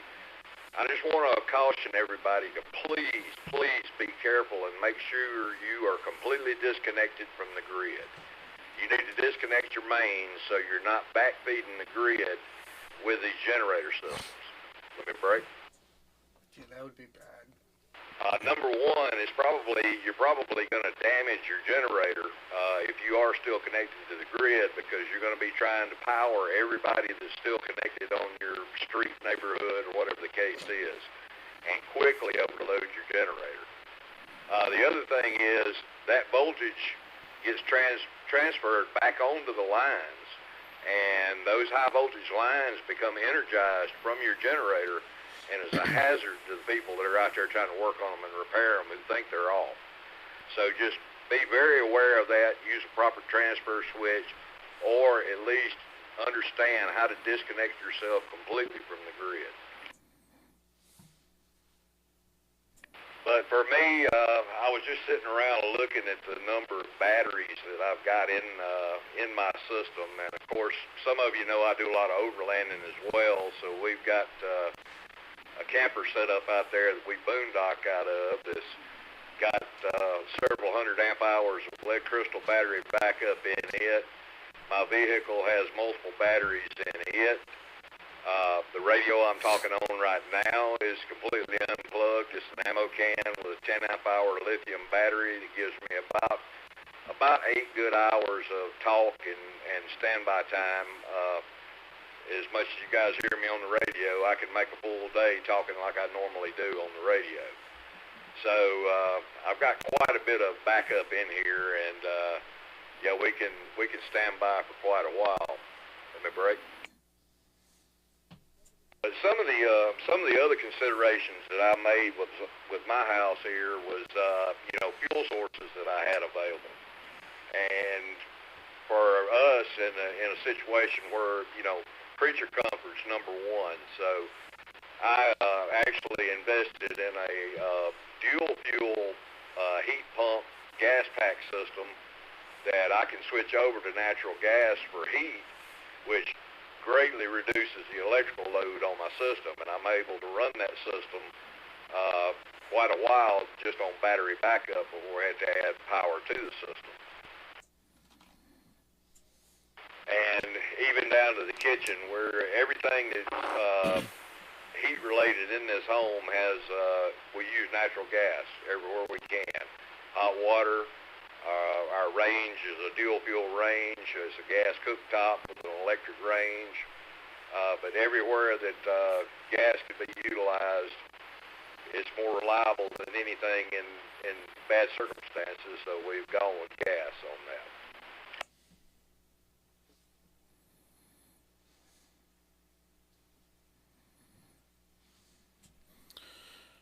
All I've got, like I say, I've got everything capable. I can charge from generators. I can charge from my house system, from vehicles, from my camper. Like I say, I've got enough battery backup. I can tie all that system together to power the house if I really need to. So that's mine in a somewhat of a nutshell.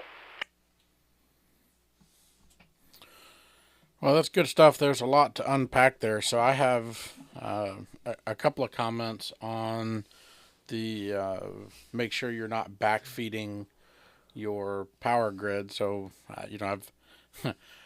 I've heard of people running extension cords and other things out to your neighbor's house, but I didn't think about running the generator to power the whole neighborhood. Probably wouldn't work that good.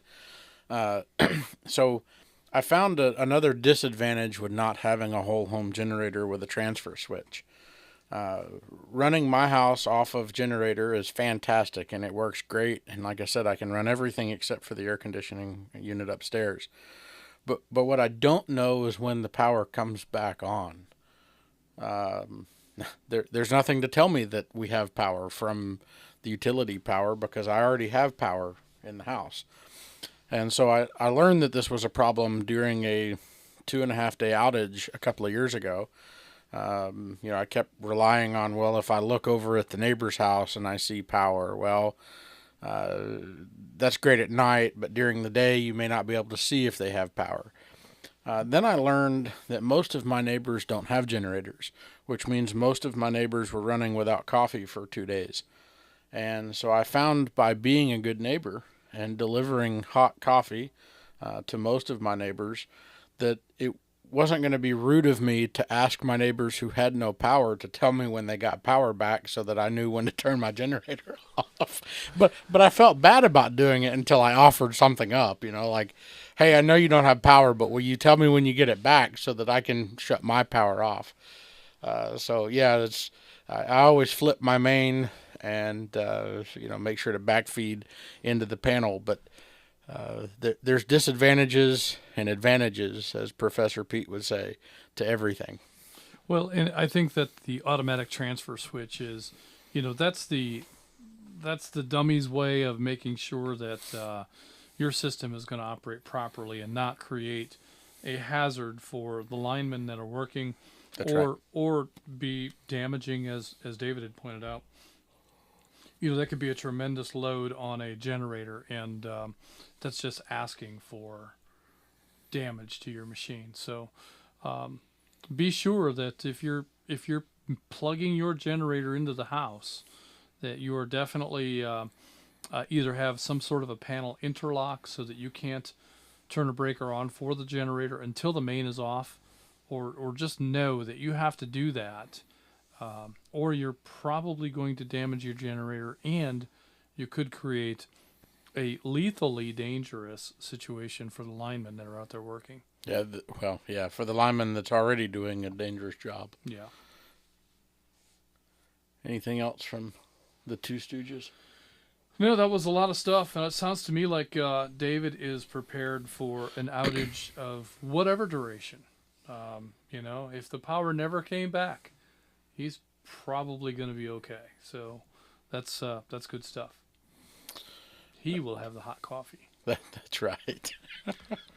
That's not how you drink coffee anyways. Yeah, I was going to say. I don't know what's the matter. Good news is I don't have to drive to Mount Waleski for hot coffee, although by the time I got there, it'd probably be cold. So it doesn't matter if you were already there, it'd be cold. Yeah, that's right. All right, next on our list, we have a few in and outs. Gainesville 141, Janine, in and out with us this evening with 11 points that are completely useless, but you have 11 of them. Gainesville 140, Bill, in and out with us tonight. Next is Atlanta 454, Steve in Lilburn, in and out. Followed by our other Janine, Atlanta 453 in Lilburn, also in and out. And that brings me to Atlanta 289, Grady in Jasper. Grady, what is your emergency power situation for radio communications? Well, currently I have an HT. Both of our vehicles have inverters in them. And truthfully, I'm probably underprepared. But that's kind of where I'm at.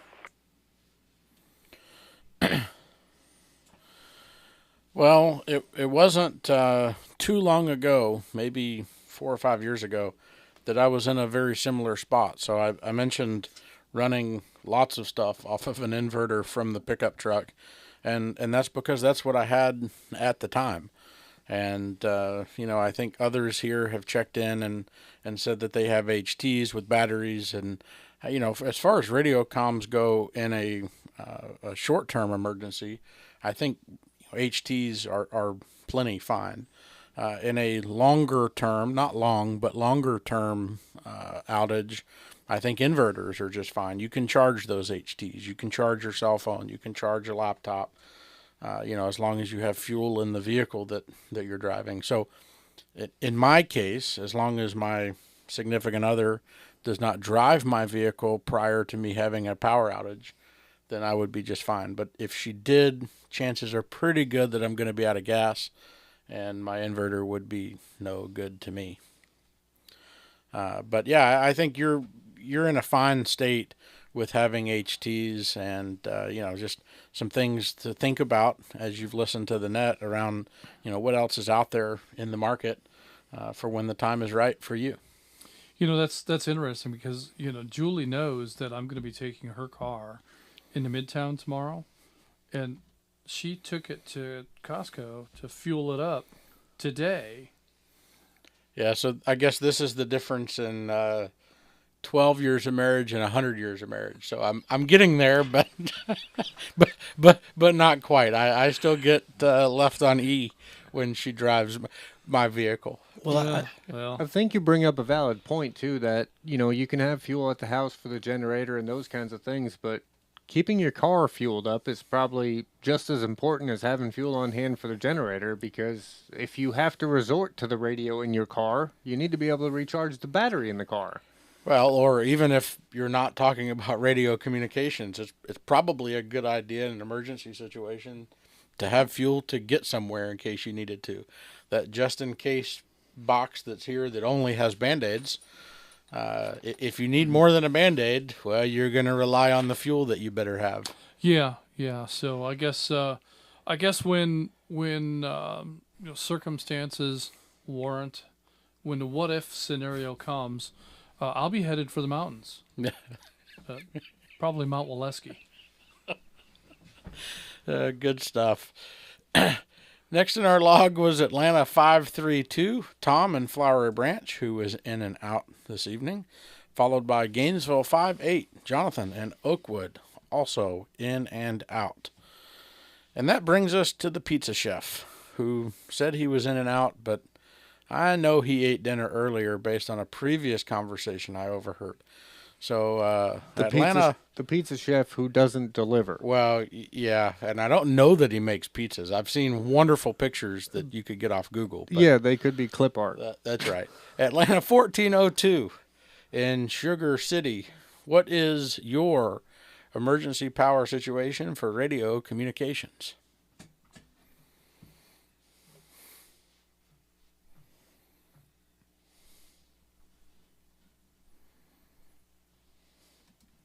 Oh, he bailed. Well, he bailed. He did say in and out. But he said he was monitoring. Yeah. He also said he was bringing pizza. Yeah. All right. So Atlanta 1402, who did not bring pizza, also either is PTT shy, which we all know better. Yeah, that's incorrect. Or he is not monitoring like he said he was. So we will mark him in and make him sign out at the end of the net, because that's what I feel like we should do. Next on our list was Noonan 31, John in Fayetteville, who was in and out, and we'll let him be in and out this evening. Followed by a guest check-in, WSAI 340, Larry in Chatsworth. Larry, what does your emergency power situation look like for radio communications?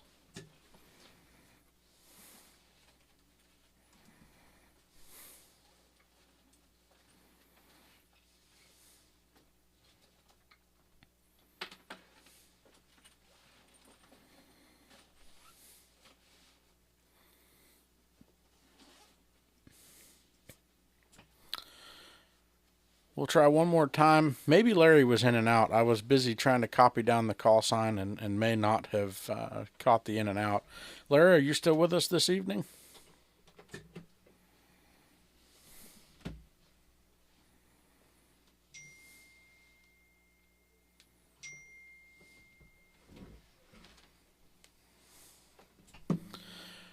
All right, I have marked Larry as in and out. Larry, if you are still listening or listen on the live stream, thanks for your check-in. And you get lots of points for being a guest check-in tonight. What those points are is just lots. And how many? Just lots.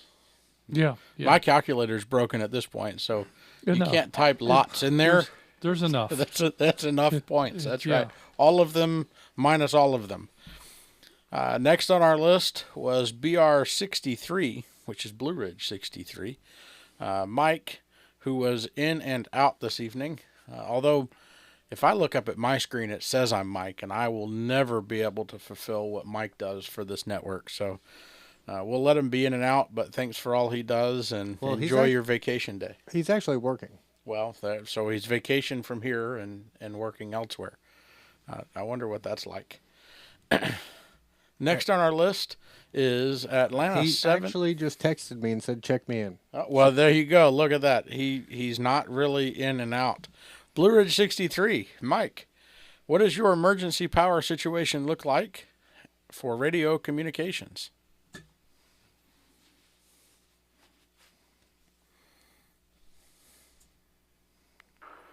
Blue Ridge 63, WRWM 344. Good evening, gentlemen. Joining you from the hotel room on the road. Been at a work thing all day today, so was glad to catch the tail end of this. As far as emergency power goes, I'm as prepared as I think I'm going to be. I heard David, I think Atlanta 610 earlier, talking about his backup Blue Eddy system. I have something similar to that. It's a different brand, but batteries for most of the house, other than my furnace and AC. And so that'll do radio On the radio front specifically, I've recently picked up a small Life to 4 battery. I think it's a, what is that? I think it's a 10-hour that I can connect through a pigtail to give you my mobile radios. I can also use it to charge some of my HTs. Let me break. Yeah, I think battery power is the name of the game here. I do have some solar panels to recharge some of those batteries. I've got gallons or so, give or take, of gas that I can use to run generators. So power is something that I've gotten kind of obsessed with, making sure that I have as much as I can, I guess. Yeah, so I should be able to stay on the air, or at least listen for a good long while. That's the hope anyway.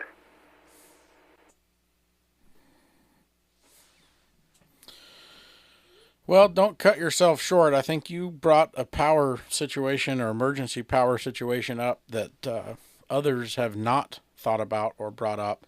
And so for that, you will get 100 points, minus 100 points, plus 100 points, minus 100 points. And that concept was, if you need emergency power, go to a hotel room. I don't think anybody else has called out going to a hotel, which might have power. You know, a valid consideration, though, is if, you know, power is out and it's just local to you, you may have an emergency power option that you carry around in your pocket every day, and that is just fire up Zello on your phone. If you can't get out on the base and your HT just doesn't have a strong enough signal, and your phone is working, if the outage is just local to you, then probably you could get in using Zello, and that may be the answer in a lot of cases. So a lot of us are more prepared than we realize. Well, and you know, going somewhere else, it kind of reminds me, I told the story about using the inverter and couldn't power the heater. So after many days of then realizing it was cold inside, I made a phone call with the phone that I had that was charged from the inverter, and called my parents who lived in Ball Ground and have power. And I went over there for a day and a half until power came back. So it was local to my area, and I just went elsewhere. I used their power. I don't know where Justin's at, but I don't know either. If I lean back, apparently the camera decides to check out. Wow. So not what a guy over there. Yeah. I think it's trying to find the voice and just go where the action is. Well, it keeps panning to Julie's chair. Maybe it just misses Julie. That's right. Probably. That's plausible. And she keeps us all centered here, so we all miss her. All right, next on our list. Thanks, Mike, for checking in, even though you were in and out. That was fantastic, and I was glad to hear from you this evening. He probably wanted to make sure he wasn't going to lose his job. Well, no, he's got his job guaranteed anytime he wants it. We'll see you next week. Atlanta 739, Glenn in Canton was in with us this evening. So, Glenn, what does your emergency power situation look like for radio communications?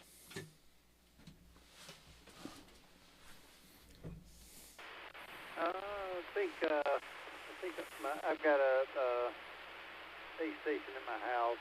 I'm in a temporary situation there, so I'm working on trying to build, and I'm at some plans for backup generation there. But right now, my vehicle is my main station.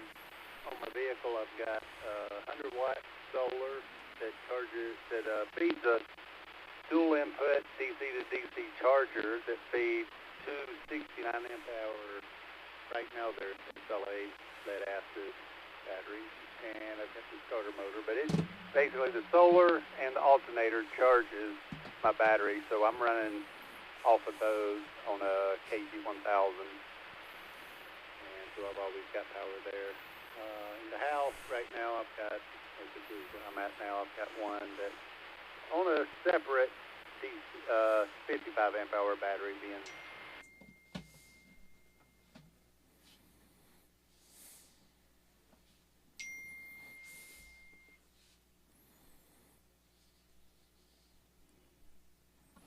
He's still talking.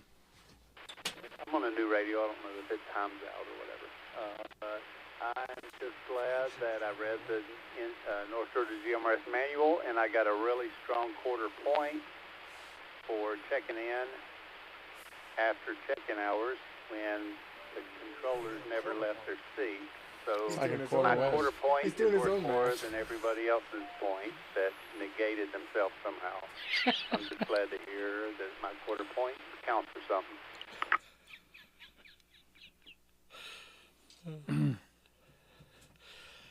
Well, I don't know how the quarter point works. All points matter. All point, yeah, okay. So a quarter point is kind of like a quarter wave. Something like that. Or maybe it's not. I don't know, but yeah, I don't think I've heard quarter point in there tonight, so that's new. We'll have to consult with the calculator on my left to determine how much points the quarter point is worth, because could be quarter 1 point or a quarter 100 points, or maybe it's quarter 0 points. I think that's the math that's been used tonight. So you will get a quarter of 0. I think, and then you can double it. And then double it. That's right. You mentioned the 55 amp hour, 5500 amp hour battery, and I think, although probably, certainly not that big, DeWalt, Milwaukee, many other brand name tools make a inverter power source that you can plug into a much smaller, 12 amp hour or 8 amp hour, whatever battery you have, at 18 watts or volts or 20 volts, and be able to get power that way as well. So something that I haven't heard tonight, but. Well, going back to the USB charging method that you were talking of, most of those big brand name batteries for cordless tools have the USB attachment that goes on the battery. So that alone would charge your phone. I think they claim like 5 or 6 times. That's right. Yeah, so it's a good source. So bringing up the amp hours just reminded me of yet another option. So Glenn, I appreciate that. Anything from you two?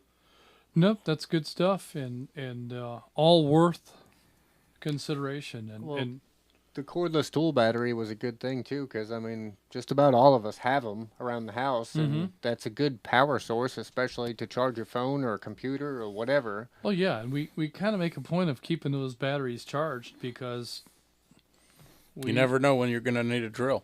Well, yeah, or a saw, or a flashlight. So. Those batteries are generally pretty well taken care of and generally pretty well at a charged state. That's right. All right, next on our log is Atlanta 829, John incoming. And I think I've only learned one thing since I've joined North Georgia GMRS, and that is if you enter your own points in the log, they're wrong. I think every time I've ever entered anything into the log, even what a guy or what a dad, it gets auto-corrected from somebody here. So you have 0 points. Net control trumps. Yeah, that's right. I'm looking at the log right now, and it shows Atlanta 810 as what a dork. Yeah. So even if you are the net controller, you're still trumped. I don't know how that works. Anyway, John, what does your emergency power situation look like for radio communications?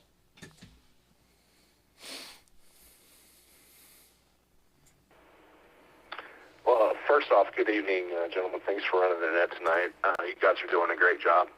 I would like to propose, you guys have already just touched on it. You stole all of my thunder already. I would like to propose a double the price, 50% off coupon for maybe as promotion for Dalton Handfest for North Georgia GMRS merchandise. I think that might draw some attention. Second off, I earned my 100 points. Thank you very much. As far as emergency communications goes, I think first off, not everyone has. It's not practical in all situations, or in most or some situations. where a generator may not be able to be present. So people that live in apartments or townhouses or condos where they don't have full access to the breakers in the building, things of that nature, it's good to have some sort of alternate plan or alternate location to go to, even if it's a relative's house, or if you have land out, to go camping or whatever in a long-term outage situation, that may be something viable. But as far as radios go, I'd like to promote the Dakota Lithium batteries. They've got some ammo can stuff. They're pre-manufactured, but I've got a 10 amp hour Dakota Lithium battery that has run a ham radio for about 2 months without being charged, listening, just driving back and forth about, probably getting about 30, 40 hours of listening time and some transmit time on that battery. I've also got a jackery and things like that. Solar power is probably the most reliable piece that I currently own, but I'm working on fixing some of that other stuff. So that's my emergency plan. Back to you, Net Control.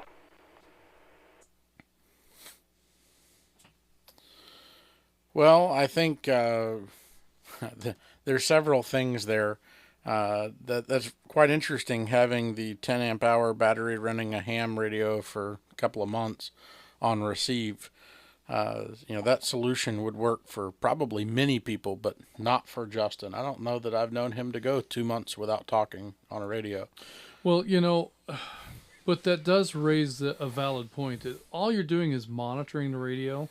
You're not drawing a lot of power. So if that's your hope, is to be able to listen to find out what's going on, and maybe you don't want to come on the air, you don't need as much reserve power as the person who's going to be transmitting his location and other information, to the network and to the community. So those are worth considering, how you're going to be utilizing radio in your scenario. And if you see yourself as just monitoring, then you don't need a lot of backup power. Yeah, that's right. The other thing he mentioned was the places where generator may not be applicable, like an apartment. You can't set a generator up on the balcony? Well, maybe you can, but you probably couldn't. But I think the jackery and other solutions that we've brought up this evening are viable solutions for that location. So I do think it's worth the call out that maybe the generator is not for you, if you're in those situations. But there are other solutions that you mentioned, John, that you have that are good sources of power if that's what you can have. And the final point that you're right, we didn't really think of, or at least we didn't mention it the way you did, is maybe we do need to change the point system to say, if you win this game, whatever it is, that you do not only get 0% off, but you get double the price and then 50% off of that for any merchandise. I think that's... We might have to consider that for the next time we have a points organized competition of some sort. Did you say organized? I don't think that word means what you think it means. Well, it's about as good as his math. Yeah. Yeah. So with that comment of being organized, we're going to move to the next person in the log. Thanks, John, for your check-in this evening. Next in our log was In and Out, and that is Gainesville 43, David in Auburn, followed by Chattanooga 110, Jim in Ringgold.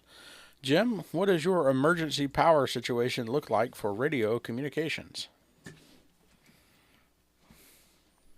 I think I'm in pretty good shape. I have multiple vehicles with radios, and got a whole house solar system and some generators, and I I've got just about everything I think I need to listen for a long time. I would like to point the batteries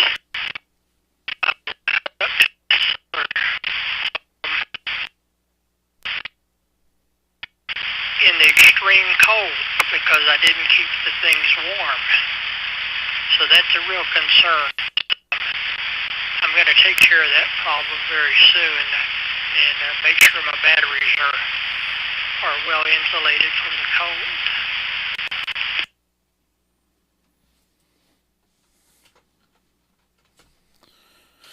Yeah, I think that's a great point that also hasn't been brought up this evening. Just because you think your batteries are charged, you better check them, because temperatures do affect the charge on a battery. So if they are cold, they may not be as charged as you think they are, and so validating the charge and then also finding a way of insulating or keeping those batteries in a place that is temperature controlled, or at least isolated a little bit from the heat or cooling elements is probably a good idea.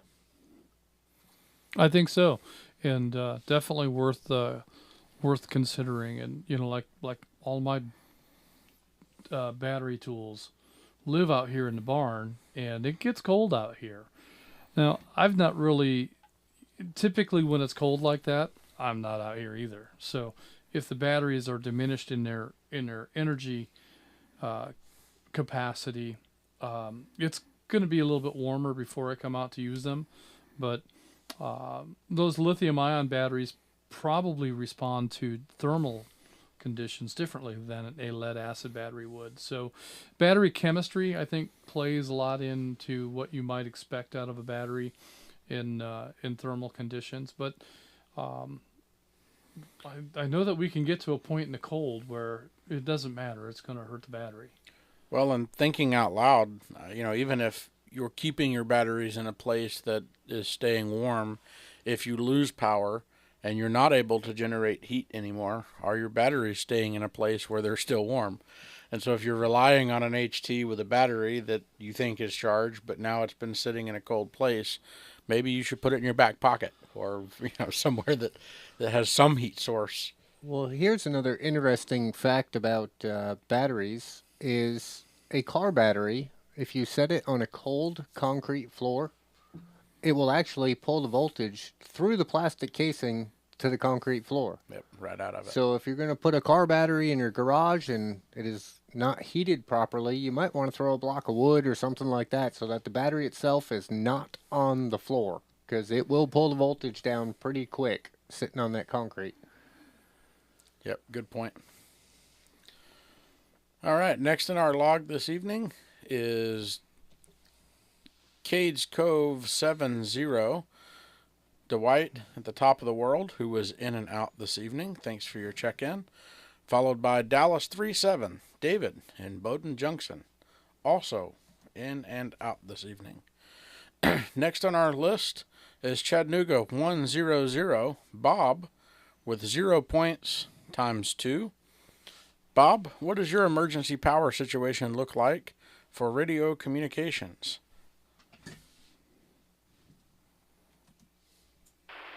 Hello. I've got a little bit of everything. This base station here, it's got 2 radios, covers GMRS and 3 ham bands. I used to run exclusively on my yellow tool batteries. I recently hooked a power supply up to it though. But I really wanted to pipe up, and some of this has been covered already, is just some safety. Didn't want to let some safety tips here go left unsaid, because I really don't want anyone to end up in the news for the wrong reason. A couple of them, like I said, are going to be repeats. I don't want to bore anybody, but if you have, like Julie said at the beginning, and a few members have a whole house system with a proper transfer switch, that's golden usually. On a break. But if you try to take a portable generator and hook it up to your house, there's some concerns. I think Justin mentioned the carbon monoxide. That one might seem obvious, but apparently 200 to 400 people die still every year because of that, running a generator in the garage or near a window. Somebody else mentioned the importance of an interlock to make sure you're not backfeeding the grid, endangering line workers and so forth. But a couple things that haven't been mentioned. One is if you try to just hook up a portable generator to your house, there's this thing called a suicide cord. If you don't know what that is, good.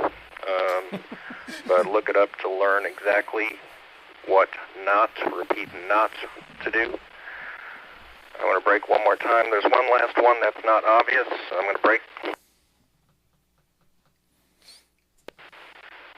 And that is, if you do everything else right and hook up a generator to your house, there's the question of whether the neutral on your generator is bonded to the ground on the generator. And I can't tell you what to do, but if there's no fault, it shouldn't matter. Things will work fine. But if there is a fault and you have the wrong configuration, it could cause problems. And again, I can't tell you the right answer for your situation. I just want people to be aware that that is a situation. And do your research, consult, or get an electrician to do it. So everybody be safe. WRNL 965, back to net.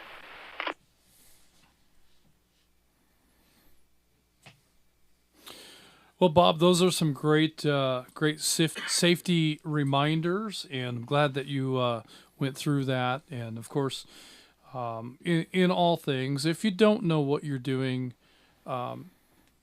be very careful and maybe get some help. Maybe get somebody to come and help you go through the setup and the connectivity. And certainly, if nothing else, don't wait for the bad weather and the power outage to occur.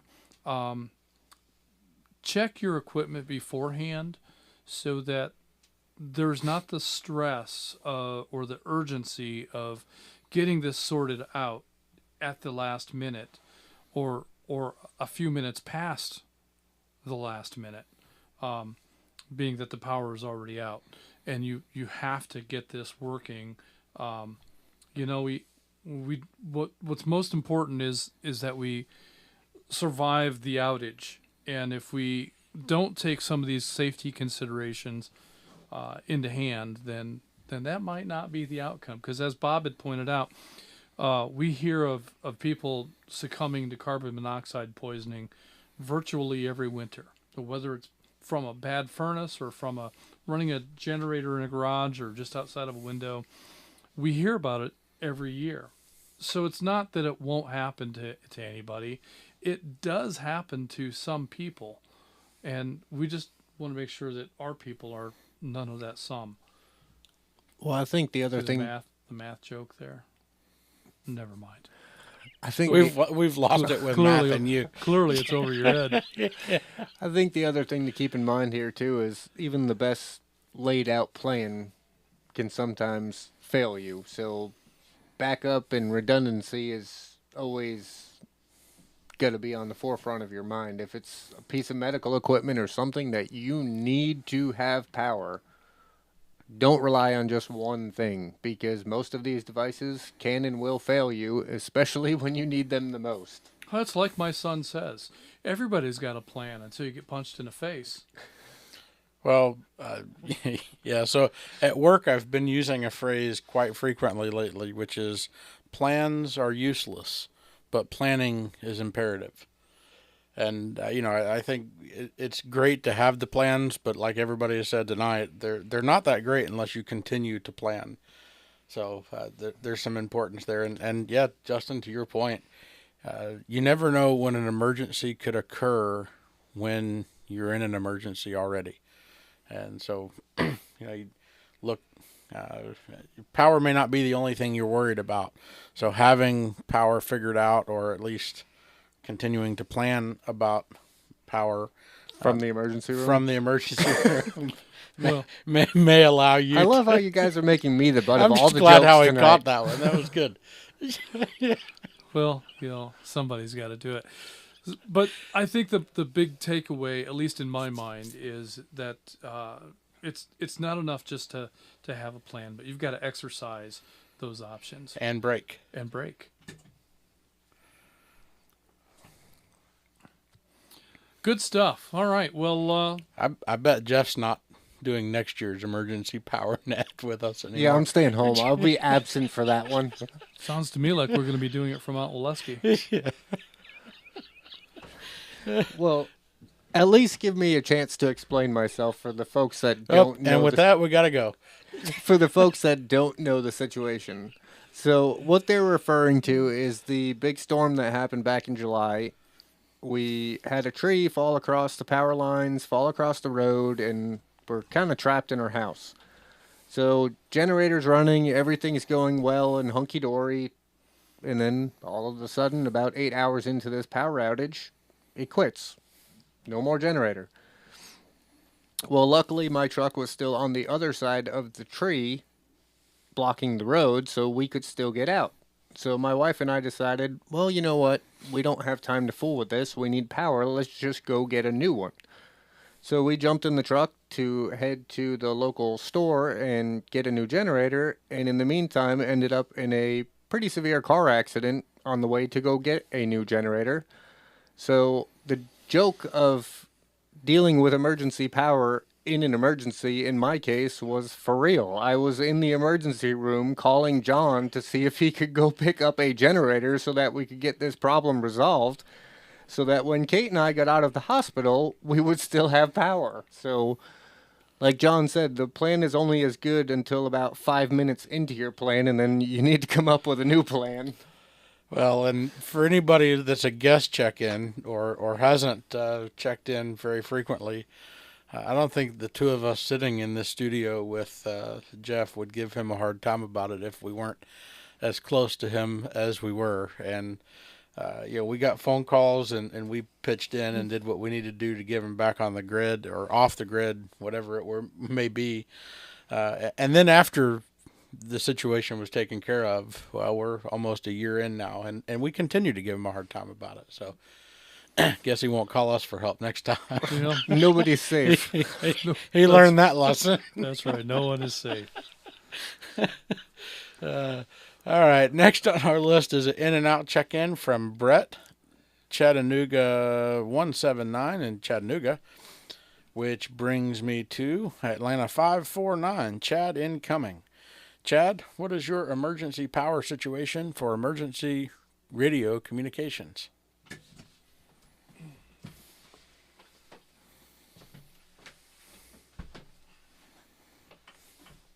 Oh boy, now you're definitely going to have camera issues when you come back. Oh boy. Oh no. Probably. Uh-oh.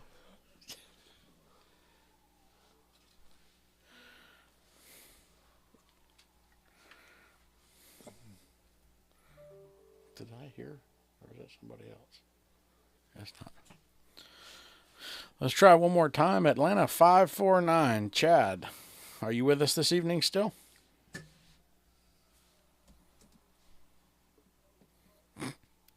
Man, it's really zooming in good now. It just continues to zoom.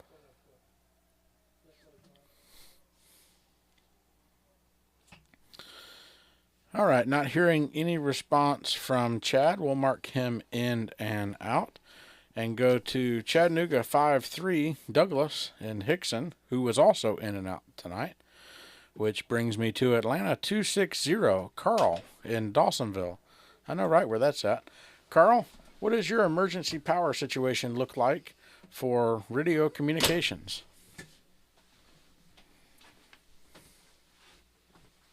Bring your camera with you.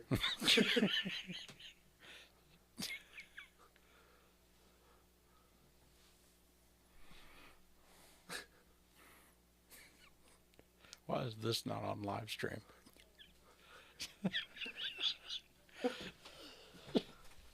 Got it. Carl, Are you still with us this evening? Atlanta 260. All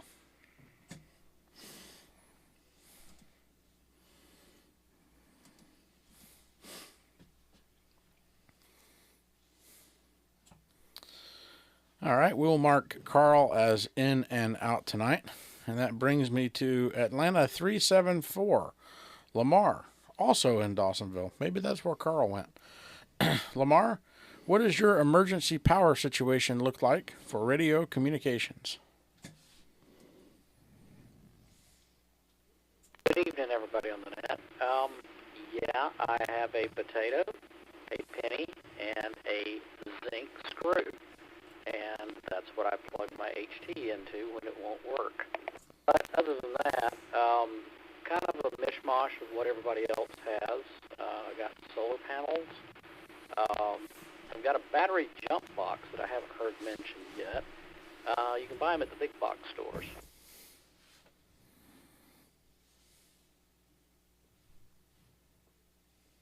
And we have a whole house generator.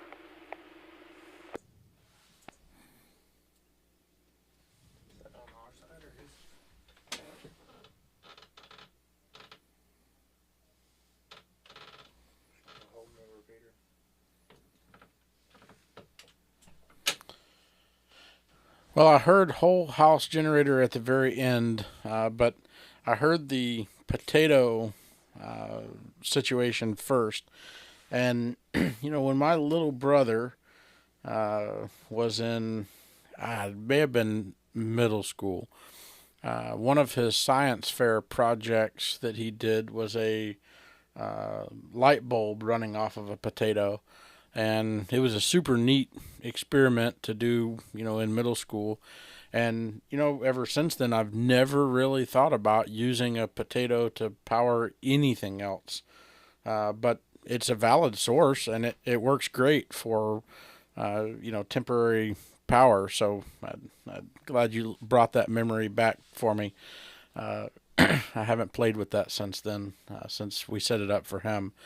And I think all of the other, you know, battery backup solutions you provided are another good example of things to have, even if you have a whole home generator. So I like how you called that out at the very end.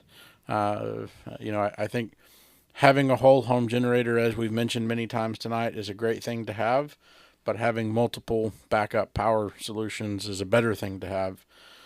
So good call out there. I'm not sure if it was your transmit or our receive, but we lost you a couple of times there. Just thought I'd call that out in case you're using a battery backup source or an HT tonight. You may not have been in the best of locations if you were using an HT for constant communication. It worked fine for checking in, but thought I'd call it out there. Next on our list is Atlanta 551, Shannon in Dawsonville.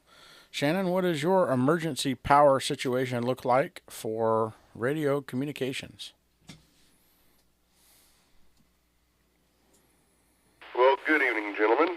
It's been an interesting and informative net tonight. Thanks for everything you do. My power situation is I have a Midland radio inside a Midland Recon G5 ammo can, and it runs off of a 128 watt-hour 10-amp LiPo 4 battery. It's got a 3-amp USB charge port on it for charging devices and such. It's also got a Anderson power pole charging port on it.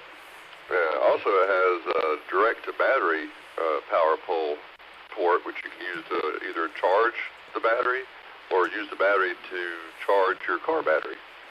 Break. I don't think anybody else has brought up Anderson. And then to keep my battery situation charged and everything, I have a foldable 40-watt solar array that plugs into the charge, the other charging port, the AC charging port of the ammo can. That's probably the best source of power that I've dealt with so far. It's really reliable, and it charges the can really quickly. Inverter for my AC adapter in my car. I also keep a spare 128 watt-hour LiPo 4 battery charged, and that basically is a portable battery-powered communication situation. Back to you guys. Well, your first comment was about the interesting net that we were hosting. So I think we have proven with this net control scenario that the phrase 2 out of 3 ain't bad is completely wrong. I guess it depends on which 3 you're talking about.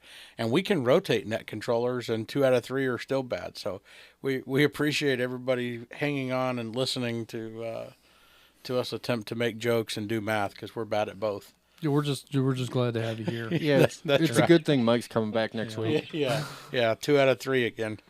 The other thing you mentioned, Shannon, was the Anderson power poles, and although it has really absolutely nothing to do with Anderson power poles, it did remind me of going back to the USB-C connection. Even if it's not USB-C, something I have tried to do pretty consistently with the radios that I have, base stations, mobile units, is make sure that they all have the same connector on them. Even if that requires cutting, which is not my wife's favorite thing for me to do, but cutting a brand new power cable off of a radio to make it standard like the rest of them that I have. So that if I'm in the middle of the night looking for power cables, I know that they all fit everything that I have. And I'm not, okay, well, here's, a Kenwood connector versus an Anytone connector versus an ICOM connector, so on and so forth. They all have the same connector on it, so they're all plug and play, so to speak. Which, there's value in that also, even if you need to make your base station your mobile station, because the one in your truck quits or whatever, right. Everything's interchangeable, so there is value to that as well. Well, and in my case, somebody else, it may have been Bob actually, had mentioned Chattanooga 100, I think it was, having multiple bands to be able to communicate in an emergency situation. So in my case, I'm amateur licensed. My wife is not amateur licensed. So we have a GMRS radio that goes in her van. But when I drive her van, I want to operate on multiple bands, including GMRS. And so I swap her radio out with one that's amateur capable so that I can operate where I want to operate. And that becomes a lot easier when they have the same power connector. So good point on swapping it out. Next on our list were a couple of in and outs. Atlanta 218, Joseph, was a live stream check-in from Buford, in and out with us this evening. Also, a live stream check-in was Atlanta 519, Gary in Marietta. Thanks for checking in from the live stream tonight. That brings us to another in and out, Atlanta 911, Cassandra, located in Kennesaw, in and out tonight. Followed by another live stream check-in, Atlanta 590, Bradley. Thanks for your check-in. Toccoa 25, Paul, a live stream check-in. Thanks for that. Followed by Toccoa 26, Donald, also in Toccoa. Thanks for your live stream check-in. And that brings us to the end of the log as we know it.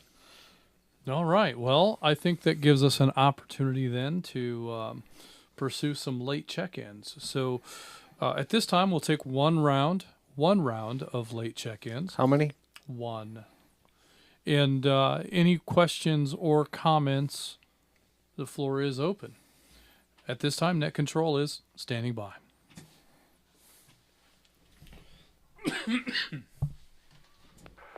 Atlanta 346 to Net.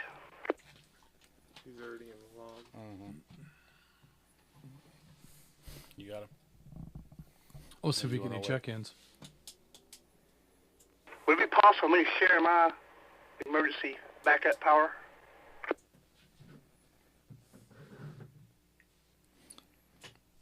Yeah, we've got you logged here, Atlanta 346. We'll come back to you here in a moment.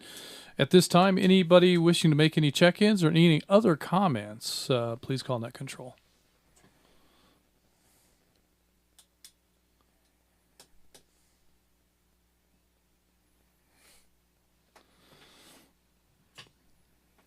All right, I think everybody that wanted to get in is in. So let's go to Atlanta 346 and hear the comments for the evening.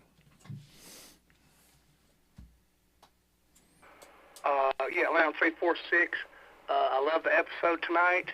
I wanted to get a backup generator, standby generator for my home. The actual generator was not that much, but having it installed was more than the actual generator. I went to a generator service, and they suggested installing a RONC 200 amp double throw switch on the side of my house, and then run it to a 17,500 kilowatt portable generator on wheels. They'd say I could run it for 8 to 10 hours. It would run my entire house, 80 amps. I haven't any problem. I had it for 12 years. Everything works good on it. It runs everything. 2 central and heating air conditioning units, every outlet in my house. I have 3 freezers, 2 refrigerators. And it was just, and I had about 25. It has worked out real good for me. The line was burial.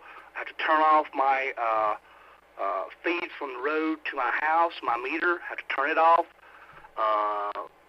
flip the switch, pull the choke, hit my generator, and I have power. So it worked out pretty good. I just know what anybody else might think about that as a cheaper alternative. It's safe, and I've never had a problem with it.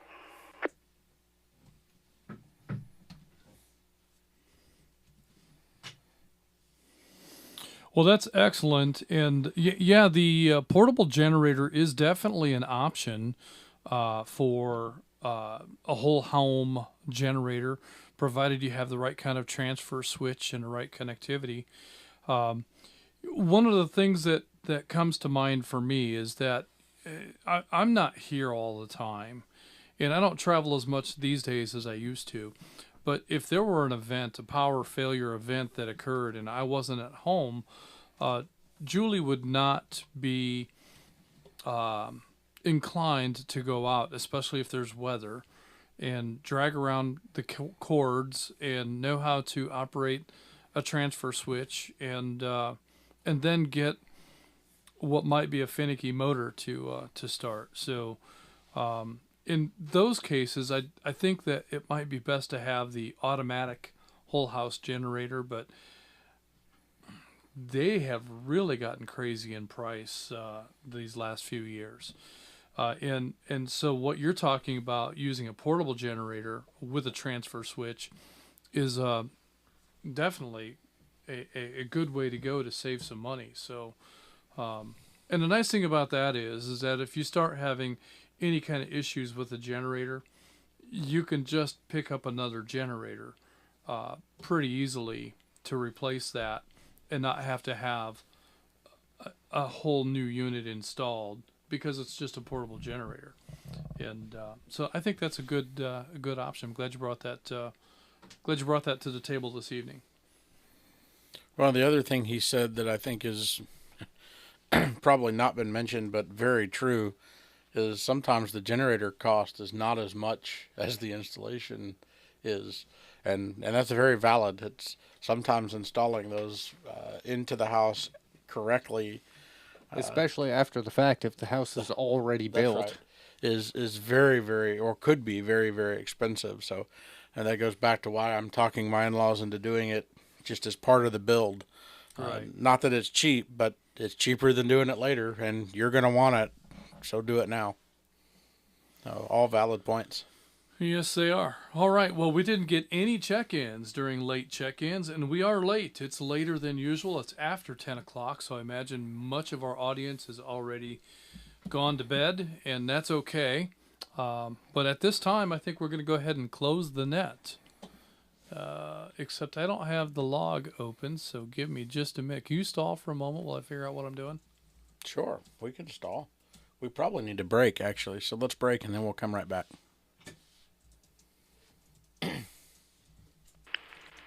McDonough 22 has a quick comment. Too late. Atlanta 590 has a quick comment.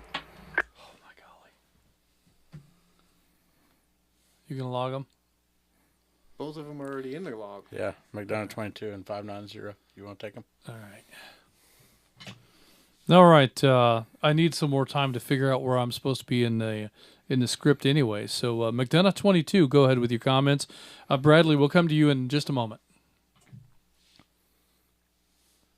Oh, there it is. Yeah, guys, just listening to that last caller talking about having the install of the power supply, the generator. Just wanted to remind everybody that does not want to spend, thousands of dollars to have an electrician come out and wire everything out. There's this thing, I call it YouTube University, and you can learn how to do anything on YouTube. And like all the rest of the internet, you have to be careful who you listen to and who you watch. There's a couple of sites that I have learned are very good on there. One of them is Electrician U. This guy does everything by the code book, and he will not tell you anything wrong. There's a couple other guys on there too, but I can't remember their names. But Electrician U, go in there and search, and there's videos on there that tell you how to set up your own little switch over where you can have your generator outside, and you just flip a couple of switches on your electric panel, and it locks out the standard power coming in from the outside and starts feeding your house from the generator. And there's several different ways you can do it, actually. But just wanted to remind everybody, if you don't want to spend a bunch of dollars, you can save some money by going to YouTube. And if you watch carefully and learn, it's so simple, just about anybody can do it. All you need is a screwdriver, pliers, maybe a wire cutter or two, something like that. But it's not that complicated. It's not brain surgery. Well, Tim, I have told many people that there's lots of things that I have learned from an 8-year-old on YouTube. Maybe in the electric world, it's 12-year-olds on YouTube. But 8-year-olds on YouTube have taught me lots of things that I did not know. And you're right, there are some reputable sources on YouTube that put how-to videos out there. Not electronic related, but did you know that there's how-to videos on our North Georgia GMRS YouTube page that show you all sorts of things on how to do? So, some of the how-to videos are very helpful. Other how-to videos might cost you more than it was going to cost to install the unit to start with. So you're 100% accurate, but definitely throw the caveat out there that you may want to watch more than one YouTube video to make sure that get a little comparison. Yeah, to make sure they agree with each other. You really should be careful what YouTube channels you choose to watch. You may end up being a net controller. Yeah, that's right. Well, some people found themselves here. But yeah, good points, Tim. You're 100% right. YouTube these days, my goodness, it's a wonderful source of information. And I won't go into the full story, but my oldest child, Atlanta 810.5, thinks it's so cool that that's what he wants to do for a job now. He wants to be a YouTuber. So I guess there's people that get paid pretty good money to do that, or at least that's what my 7-year-old thinks. So good points. I think next was Atlanta 590, Bradley. Bradley, go ahead with your comments. Yes, sir. Just wanted to quickly say good evening, everybody. I'll make this fairly quick. I was just going to point out the fact that there actually is somebody within the North Georgia GMRS community that's a part of our family here that does supply those specific generators that are automatic failover for your whole home. And I believe it was Atlanta 1181, which would be Scott. Just for anybody out there that's possibly looking for one. I know he does some good work in our area up here in Jasper, and I've never heard anything bad about him. But that was my quick comment. I don't want to eat up too much of y'all's time because I know it's getting a little late. But that is everything that I had, and I will be out. Since he was fumbling for the foot switch, I'll go first. Bradley, another good comment. And when is do we know when our introduction net is, our next one? Let me look at the calendar of events that Mike has made for us. So since I've put them on the spot while they're looking, we do have at least once a year, if not a couple of times a year, introductory net where you can tell us a little bit about yourself and what you do as a line of business or trade. And very good point that, sometimes searching within our network for advice or, in this case, generators, equipment is always a good first place to go. The program director has not put that topic on the calendar yet. Well, he's fired. He's probably or maybe he's just taken off. I don't know. We'll figure it out and get back with you when the schedule is for that. So yeah, it's definitely on on our minds as a net to hold periodically. I don't know what that period is because it seems like that's not a really well attended net. But I think it's an important one, and I wish that people would come on and talk about themselves and what they do and who they are and what they know, because we are a community that we can support one another, but that's just part of it. So next week's net is going to be about we had programming radios last week, so this is kind of an extension of that, and we're going to talk about PL tones and CTCSS tones, DCS tones, what they are not, so tune in for that next week. Fantastic. Well, did you find the script you were looking for? Oh, yeah. Did we stall long enough? Oh, good, because my coffee's empty, so. Just the right amount of time. Perfect. So this will conclude the North Georgia GMRS Regional Nets. Tonight we had a total of, it says 71 check-ins. Is that right? Maybe. I have 69 as my number. How do I have more than you? Well, I don't know. He's looking at the average top. it. He's looking at the top. You're looking at the bottom, but your math has been wrong all night. All right, Yeah. So we have a bunch that's of a good point. We have a bunch of check-ins based on the point system. Everybody that checked in gets a point. Everybody that checked in and out gets a point. If you got more than 1 point, it's been subtracted to 1. If you got less than 1 point, it's been added to 1. So at the end of the day, you're all tied for first place. So you can use that and apply that to the merchandise store. Again, it only works for donations. I don't know why, but I hope that you'll go there and make use of that discount code. What is that discount code? We don't have one. Okay, we don't have one is the discount code. So just put that into the place on the page when you do the thing, and when it tells you it's invalid, just make your purchases like normal. Yeah. Or you could email Justin at. Oh, that wasn't in the script. That's not in the script. Okay, so, my bad. You better break before you finish. It's never taken this long to close a net before. All right. So this is going to conclude the North Georgia GMRS net. We had a total of a lot of check-ins, including myself. Net Control will now be returning the repeaters back to normal use. Everyone who signed in, if you're still awake, should sign out. I want to say thanks to all of you for allowing us to serve as your net control this evening. We had a great time. I hope that you did too. Good night, everyone. This is Atlanta 946 WQIR 514. My name is Justin. Atlanta 810 WRNQ 863. My name is John.